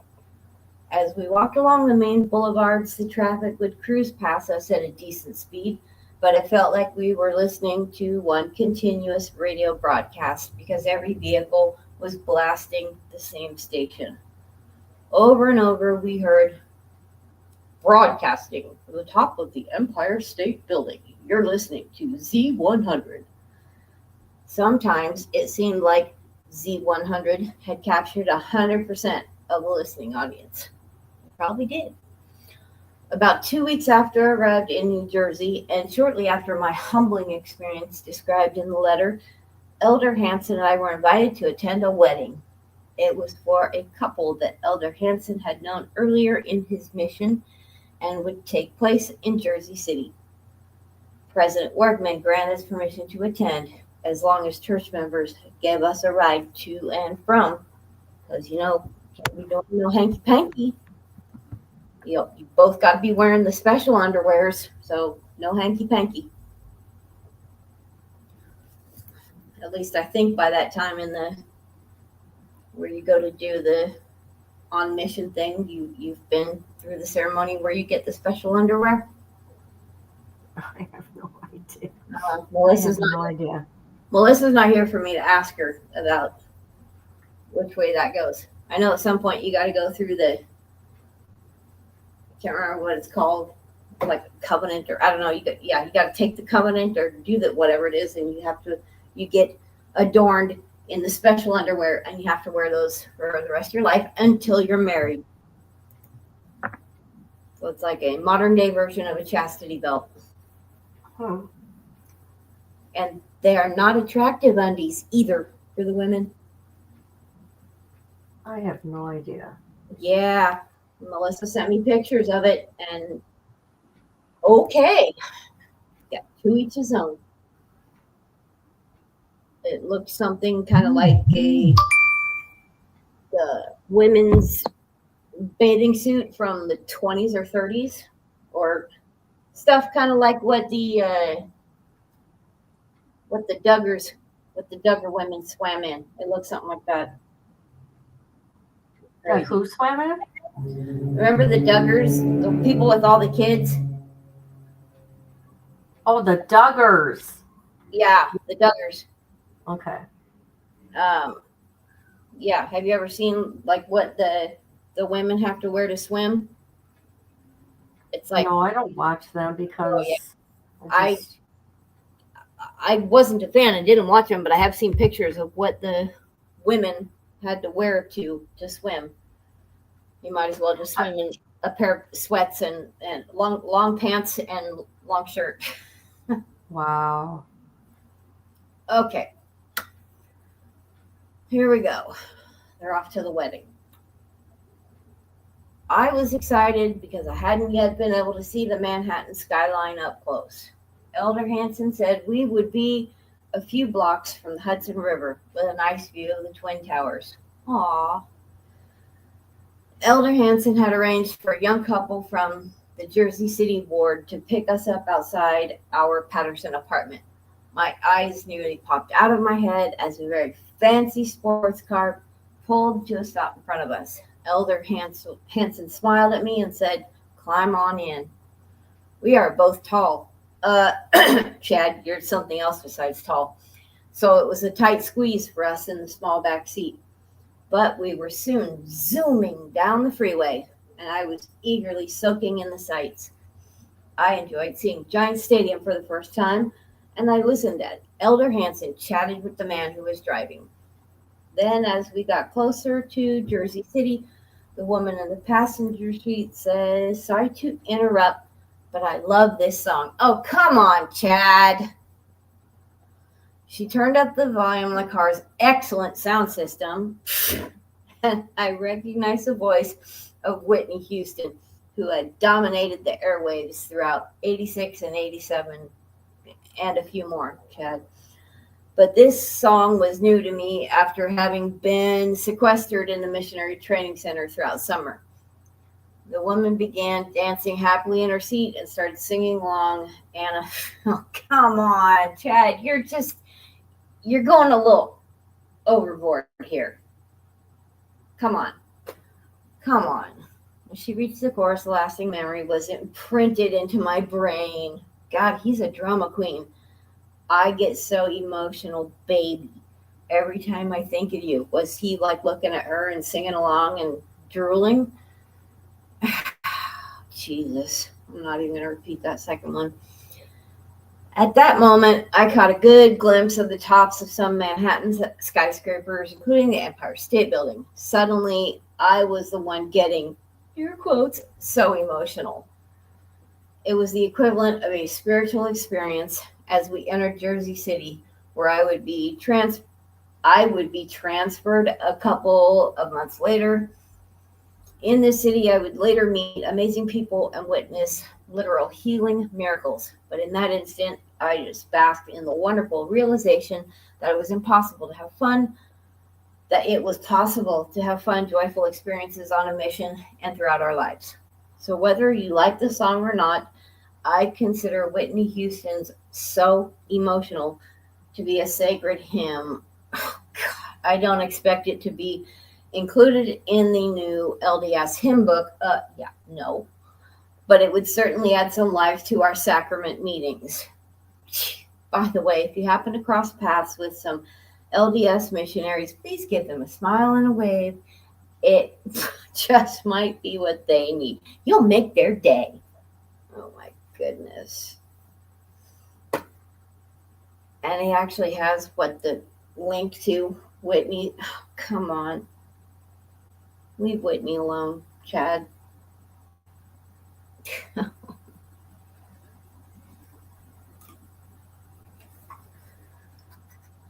What a drama queen.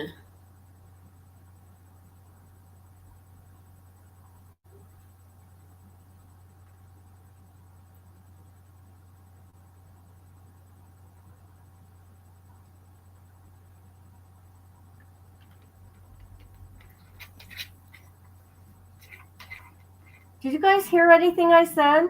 Nope, you've been muted. Oh my God, I've been talking here. I thought you were looking for the next page for me to read, so I just been. No, I've been talking. Okay, well, rewind, repeat. I don't know how I got muted. I have to go to the bathroom.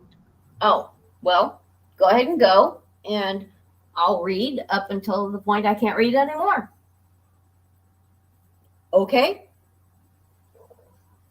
As long as everybody in the chat is awake and actually wants me to keep reading. Or are you guys asleep? Hearing Chad's drama queen BS. Okay, here goes. I'm eager to explain the events of 2019 to you. Wow. But it's very important that I first build a solid foundation of facts. What I don't Chad, I don't think you know what a solid foundation of facts are. Once these facts and my religious beliefs are properly explained, the events of 2019 will finally make sense. No, they won't. During my court trial, I was bothered at how simple, well-known beliefs were twisted by the state into sinister, frightening ideas that this state repurposed, claiming these ideas were the catalyst for terrible crimes I did not commit. Interesting at how you're claiming that the state. I'm back now. Anybody The state- talking? The state has twisted well-known beliefs into sinister, frightening ideas. No, Chad, you and Lori are the ones twisted. Where are you at? Second paragraph. Right here? During my court trial. Oh, right here. Yeah. Okay.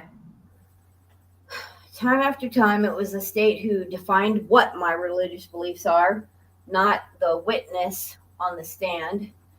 As I read through the trial transcript, it's even more obvious on paper. The state repeatedly made inaccurate statements in the form of questions, and the witnesses would get into a rhythm of saying yes or correct many times in a row without hesitation.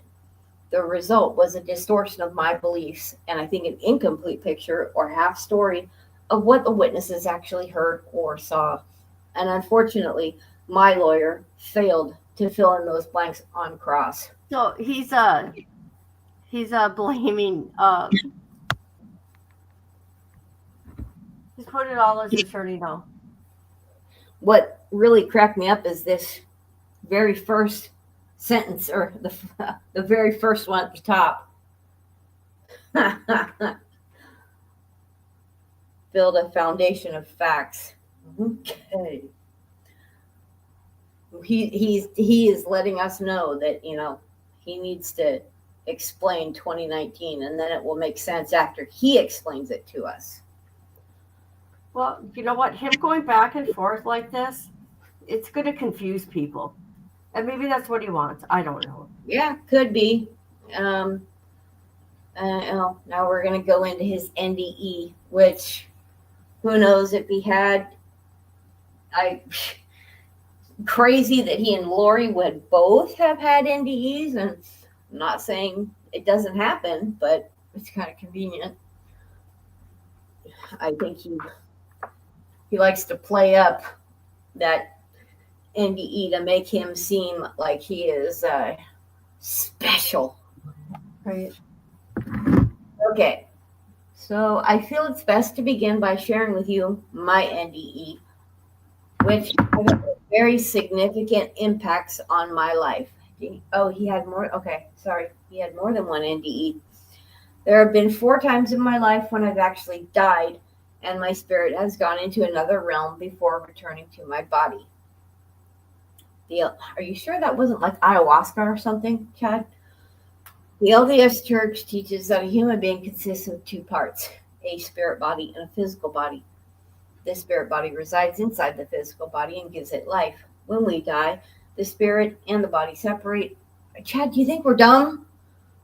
Separate from each other. The spirit continues to live and goes into the spirit world while the body ceases to function. For example, we don't need an example. We're not 4. For example, picture your spirit as your hand and your body as a glove. The glove is just covering, and it can't move without your hand inside it. If it doesn't quit, you must have quit, right? It doesn't fit, we must have quit, whatever it was, something like that. A near-death experience, or NDE, is like when the hand is briefly removed from the glove and then put back inside. NDEs can be found in historical records dating back thousands of years among all races, nations, and religions. They've been part of the LDS lore since the church was founded. And NDEs were regularly printed in the church's newspapers and magazines. I'm sorry. Hold on. All right, good. There.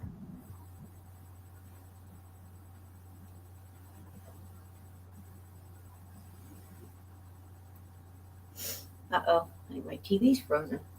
Come on, TV. There it goes. Many NDEs indicate, as LDS doctor confirms, that before we were born, we lived as part of a heavenly family. We were eager for the chance to come to Earth and receive a physical body. We understood it would be a challenging experience, but that our time on Earth would help us grow emotionally and spiritually. We all helped write our own life plan or blueprint for what we would accomplish during our lives. Who would we interact with, and when our life would end? Most NDEs occur when someone dies, but it isn't their time to go. They are sent back into their body to complete their life mission. Oh, here we go, Chad. Walk down memory lane. My first near-death experience was rather short, but it's had a profound effect on me. It was August 1985, and I just turned 17. I was at Flaming Gorge Reservoir in northern Utah as part of a church youth group that included several of my friends. We'd started the day by leaping into the reservoir from cliff ledges along the lake shore that were about 20 feet high. That was fun. But then we noticed a 60-foot high cliff that it's supposed to be jutted out over the water. It looked like a natural diving board. We saw someone jump off it, and soon we were scrambling up the hillside to reach it. Once we got up there and saw how high it truly was, we were intimidated, but we were also stupid teenagers. My friends convinced me I should jump first. I shook off my nervousness and gazed down at the water below. Finally, I pushed off my right foot and began my descent. And I remember thinking, I'm going to do a belly flop. This is going to hurt. No, this is taking a really long time. When I eventually hit the water, it felt like I'd slammed into concrete. Duh. A shock went through my entire body, and I saw a flash of white light. I felt an audible pop at the base of my skull and thought, oh no, I broke my neck. I also wondered if I'd cut open my forehead because there was a brief searing pain above my eyes. I quickly realized something even more alarming had happened. My spirit was partly out of my body. The best way to describe it is that my physical body went deeper into the water than my spirit did. This caused my spirit to pop out through my Wow. Come on! What in wow. Come on, Chad. It's like, whoopsie, get back in there. Anybody got some butterflies? I have a little thing on the top of my head. My spirit's trying to pop out. Anybody got any butterflies? But with my spirit's knees stuck in my skull. In other words, yes, Chad, you were too fat to fit through that hole. For some reason, I didn't make it all the way out of my body. Yeah, because your butt was too fat. It was more like 3/4 out. During those few moments, I was in another dimension. I saw an endless white plain in all directions, and I heard a deep, rich melody that sounded like a synthesizer. As I pondered the music later, it was very similar to a song called 1984, that opened Van Halen 19. Oh, come on. The song's an instrumental. It's just over a minute long, and it definitely has the same uplifting, rich, heavenly sound that I heard while out of my body. So basically what you heard, freaking Eddie just jamming away on a freaking guitar solo. I noticed the pain was gone that I had initially experienced. There was a soothing warmth surrounding me, and saw little pellets of light and energy rushing toward me from all directions. These pellets were absorbed by my spirit, and I felt wonderful. Kind of like Pac-Man. Are you eating the dots? Wah, wah, wah, wah, wah, wah. Eating the pellets? I felt wonderful, even euphoric, and at complete peace. However, my physical body soon started to float toward the surface. My spirit quickly reversed course through my head and was sucked back into place. Well, that explains why you look so jacked up. When you got sucked in a little crooked. I instantly felt chilled and somewhat paralyzed. It must have taken a while getting to the surface because one of my friends who had been standing on the shore had jumped into the water to rescue me. He grabbed a hold of me and towed me to the water's edge. All I said to him was, "Something snapped when I hit the surface. I'm done for the day." You think? You know what? We already know all this. I mean, he's talked about it, his near-death experience. We've seen it on videos. He's written it in books. We've heard it in audio. He really likes to talk about himself. He really does, and he thinks he's a god. Yeah, Chad should be sending some money over to my Venmo to pay me for having to read this shit. Unreal. Okay, here we go. Ready? Yep. After I returned home from Flaming Gorge, my entire body was sore for a week. I wonder why. I felt off kilter, like my body and spirit were disjointed. Sometimes my right eye would go blind, but if it's like hitting the TV set back in the 70s when the channel's gone wonky and you go slap the side of your TV to get it to work right. Oh yeah, I remember that. But if I hit the side with my palm, I can see again. See, you're just a broken TV, Chad. On the other hand, I was spiritually changed. I'd glimpsed another dimension, and it had felt like home. Why didn't you stay there? Some people might still be alive if you had. I still lived a normal life, graduating from Springville High, then completing my freshman year at BYU Provo.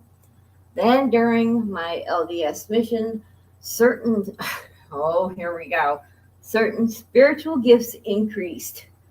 I was better able to receive promptings and impressions that helped keep me out of danger. Aww.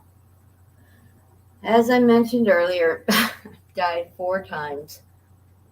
I'll describe the second incident in the next letter. Oh, thank you. Thank you. It happened while I was on vacation with my family in San Diego, California.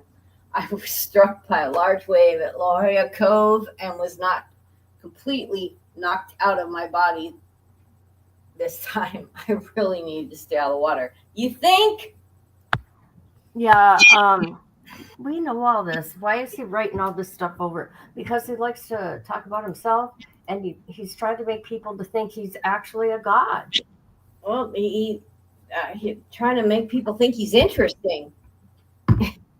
He's not. I wonder how many people are writing to him. Oh, he's got a fan club, just like all the other sickos in there that write to Watts, to Peterson. Well, I write to people too. Yeah, but not that way. Right. You're not, sending no lovey-dovey. I don't want relationships with nobody, anything like that. I just have questions. Yeah, you're not. That's all I do.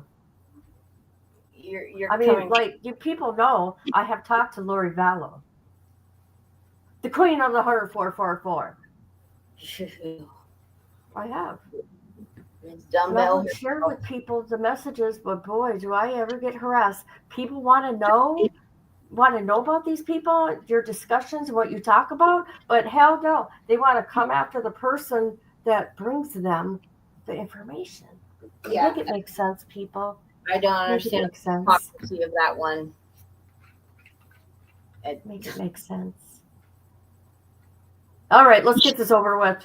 We're almost done with this. Oh, heck no. He went there. Now I'm mad. He went there. Leave Jeremy Renner out of this. In the 1970s, several scientists and researchers began to study modern-day reports of NDEs. Dr. Raymond Moody's book, Life After Life, compiled several of these accounts and brought NDEs to the attention of the general public.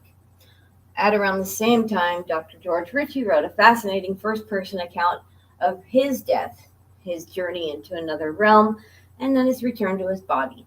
The book is Return from Tomorrow and has sold millions of copies worldwide.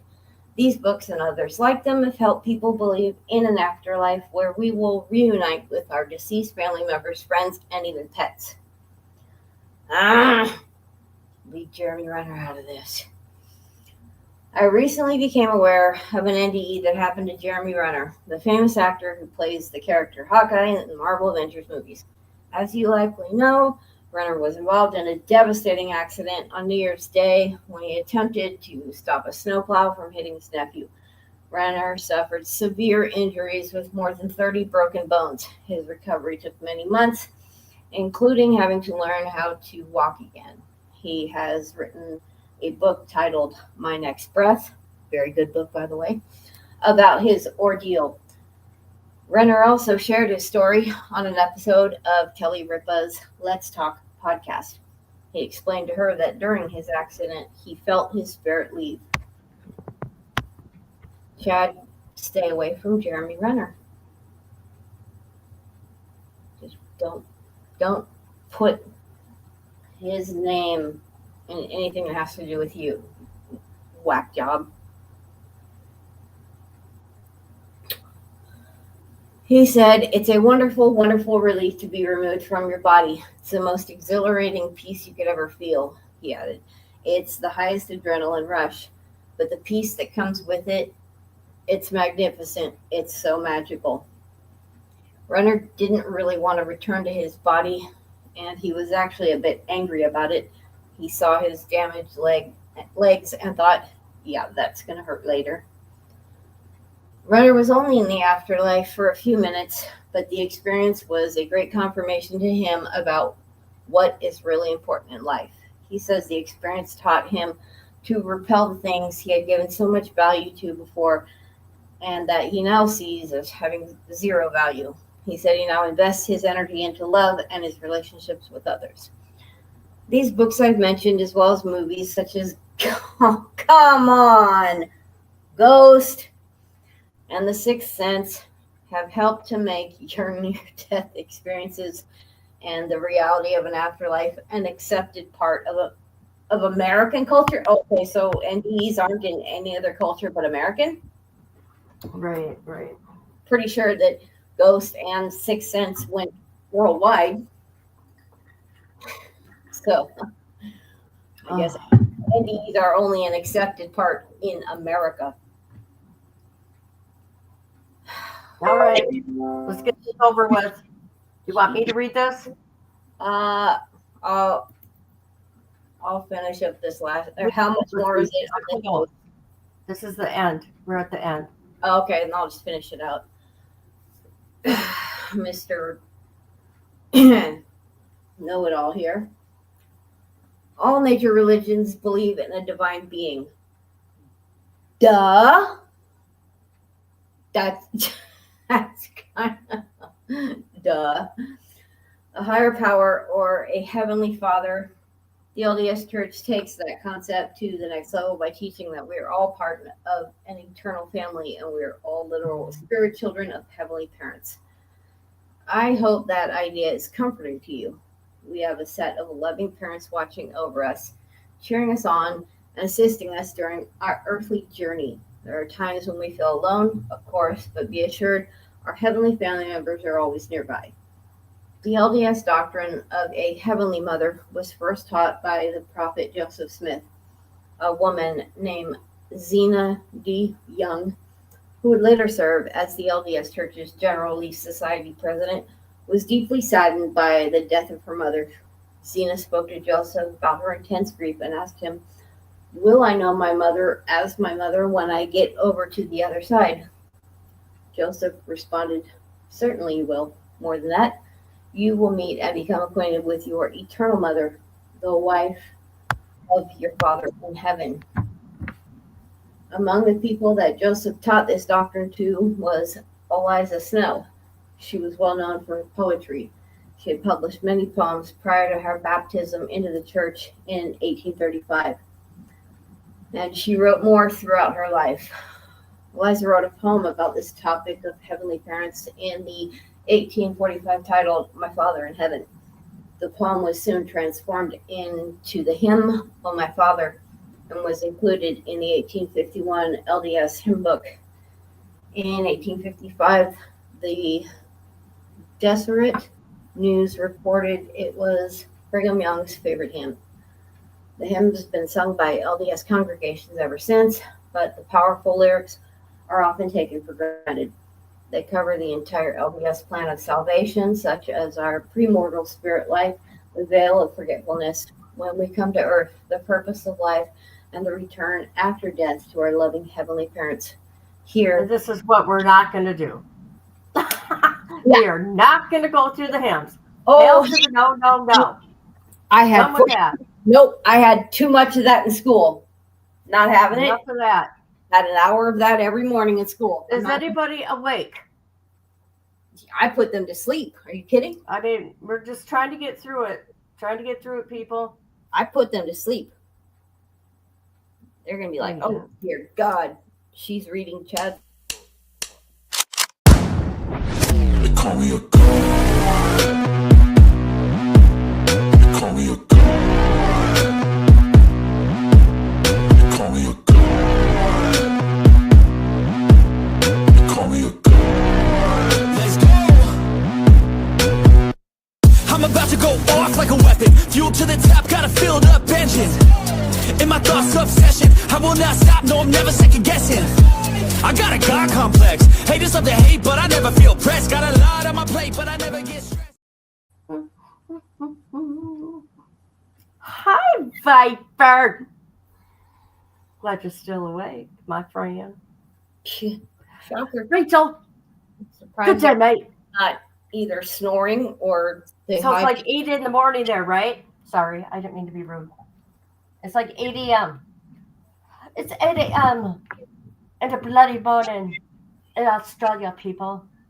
Bloody hell. Bloody. The Over here talking all that rubbish. The Australians say bloody a lot like the English do? Yes, they say bloody, bloody hell. I've heard more English, British say.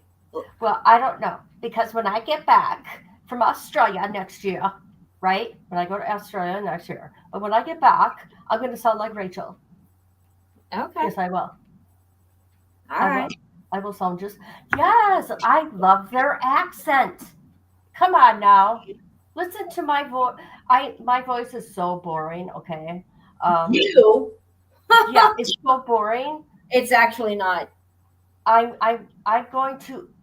I cannot wait to listen to all these Australian voices. I can't wait.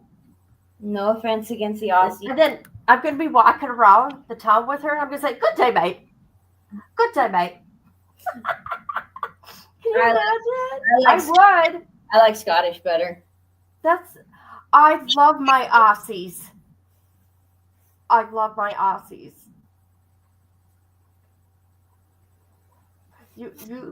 You better say you're sorry to our mate there. I said no offense. Oh, okay. I didn't hear that. No. I'm a good portion of me is Scottish, so no big surprise that I'd like Scottish. Scottish to me, I love all accents, but Scottish to me, I have a hard time understanding what they're saying. I do. I'm like, wait a minute, let's run it back. Yeah, some of them are really, really strong. Yes. But I mean, it's cool. I love the accent and all, but it's like, wait a minute.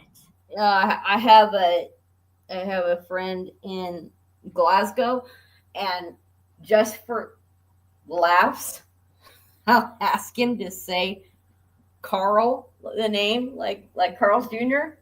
Yeah. They can't do it because the R's roll, so they can't help but say Carol. The R's roll? Yeah. So you try and get him to say Carl, and they can't do Carl. Oh. That's funny.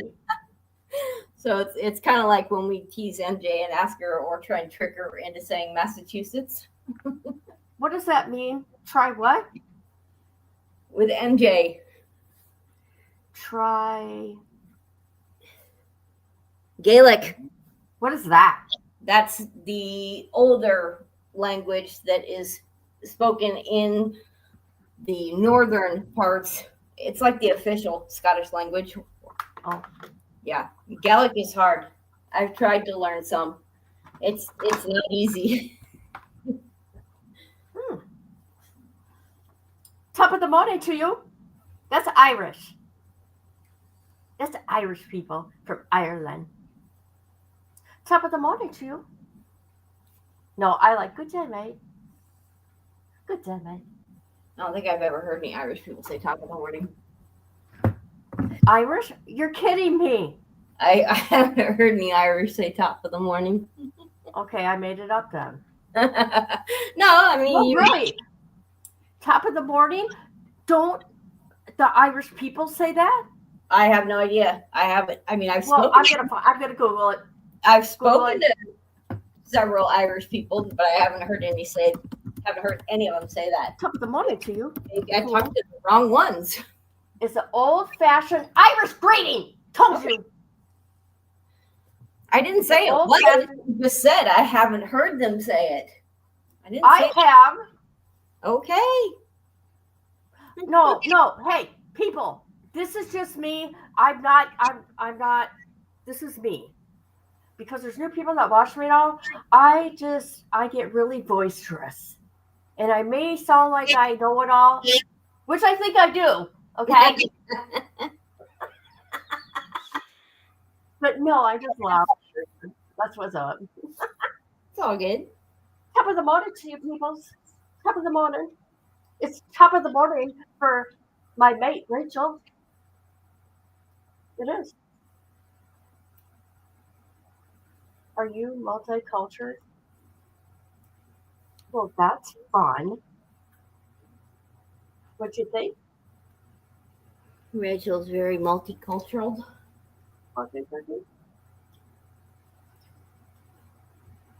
Well, I guess if you count, go away. If you count like DNA stuff, I'm multicultural. Look at our names go away when I put a comment on it. That's weird. Okay. Oh wow, check that out. Is that weird? No, look at why does our names go away though? Maybe just to highlight what the commenter is saying. Yeah. I don't know. Maybe he has to make room or something. Interesting. Hey, by the way, Viper went live yesterday. Let me see. Let me go to Viper's page. Viper went live. I watched it. Was it this morning? Because the last few days I've been kind of down, people. I'm gonna be honest with you, and that's why I made myself go to the gym. But he cammed up, people. Oh, really? He's very handsome. Very handsome. Very handsome. But he talked about something like Viper. Lightning Viper.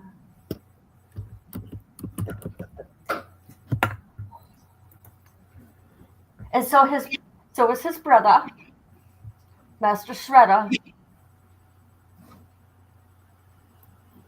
They are my friends, people, and they are just amazing. And now they're friends of the channel. You know that, right? Why is he coming up? Why isn't he not coming up? Oh. Multicolored, multicultural. Okay. Hey guys. You're multicolored? They took a picture of me at the gym because I love to get my see results and all that. And I'm like, yeah, take a picture of me. But boy, does my tattoo look good. Aw, nice. I'm like, damn right. I can't wait till it's done. Yeah. I get that coloring. I got it going on then, people. Watch out. Watch out. I'm getting tons of that whole side of my arm's gonna be covered up. Nice. Oh, you got old school tattoos, like in the biker days, okay? And so the Harley Davidson stuff is going away, okay? Because that was a long time ago. You got Harley Davidson stuff? Harley everything. I'm telling you, I got rid of all my Harley clothes. I probably got over 100 shirts packed away yet. Oh my But I goodness. just put everything Harley. Believe me, I wish I could ride again, right? But I'm not even gonna go there. Just yeah. Anyways, I've already a long time. I love the clothes. I used to love going on runs because I would go shopping, people. That's right. That's right. Every weekend I would go shopping. We go from shop to shop. I loved it.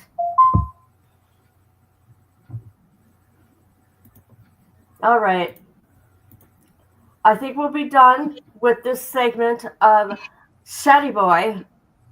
Yeah, Chatty Boy. Board chat long enough.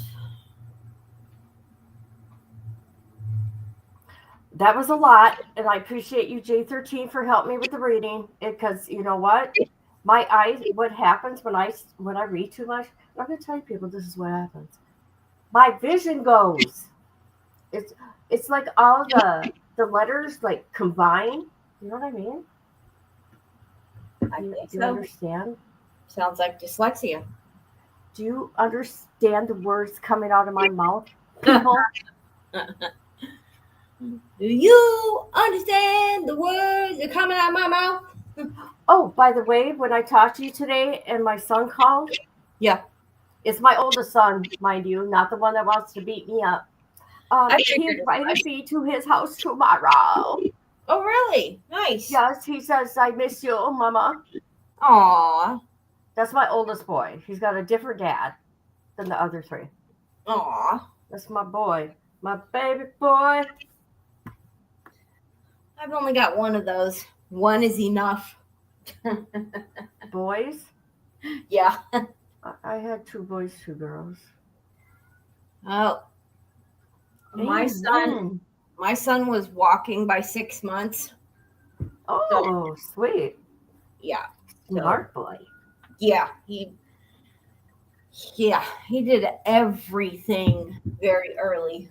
Wow. So, yeah. All right, people.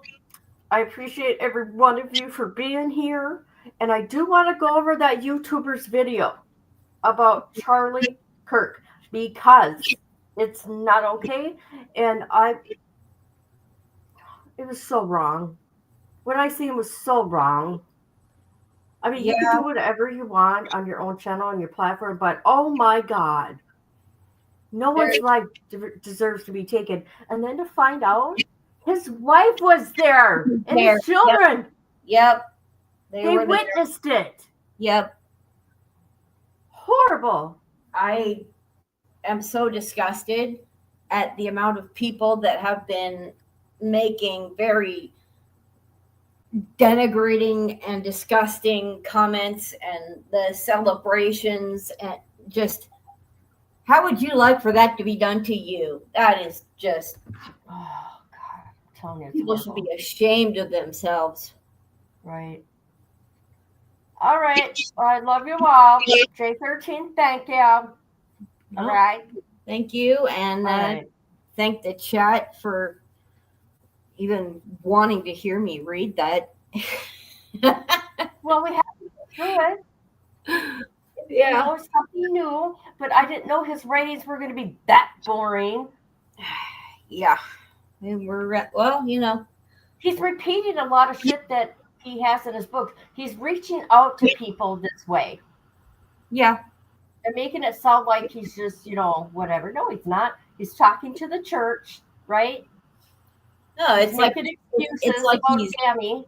It's kind of like he's still like preaching to his congregation kind of thing, like reaching out to his flock. Yeah. So, all right, I'll let you get out of here. All right. Love you guys. Love you guys. Love you all. Boot up the stream, grab your snack and noodle. Here comes the queen, kid and caboodle. Wi-Fi blazing, wig on tilt. More drama than a soap opera quilt.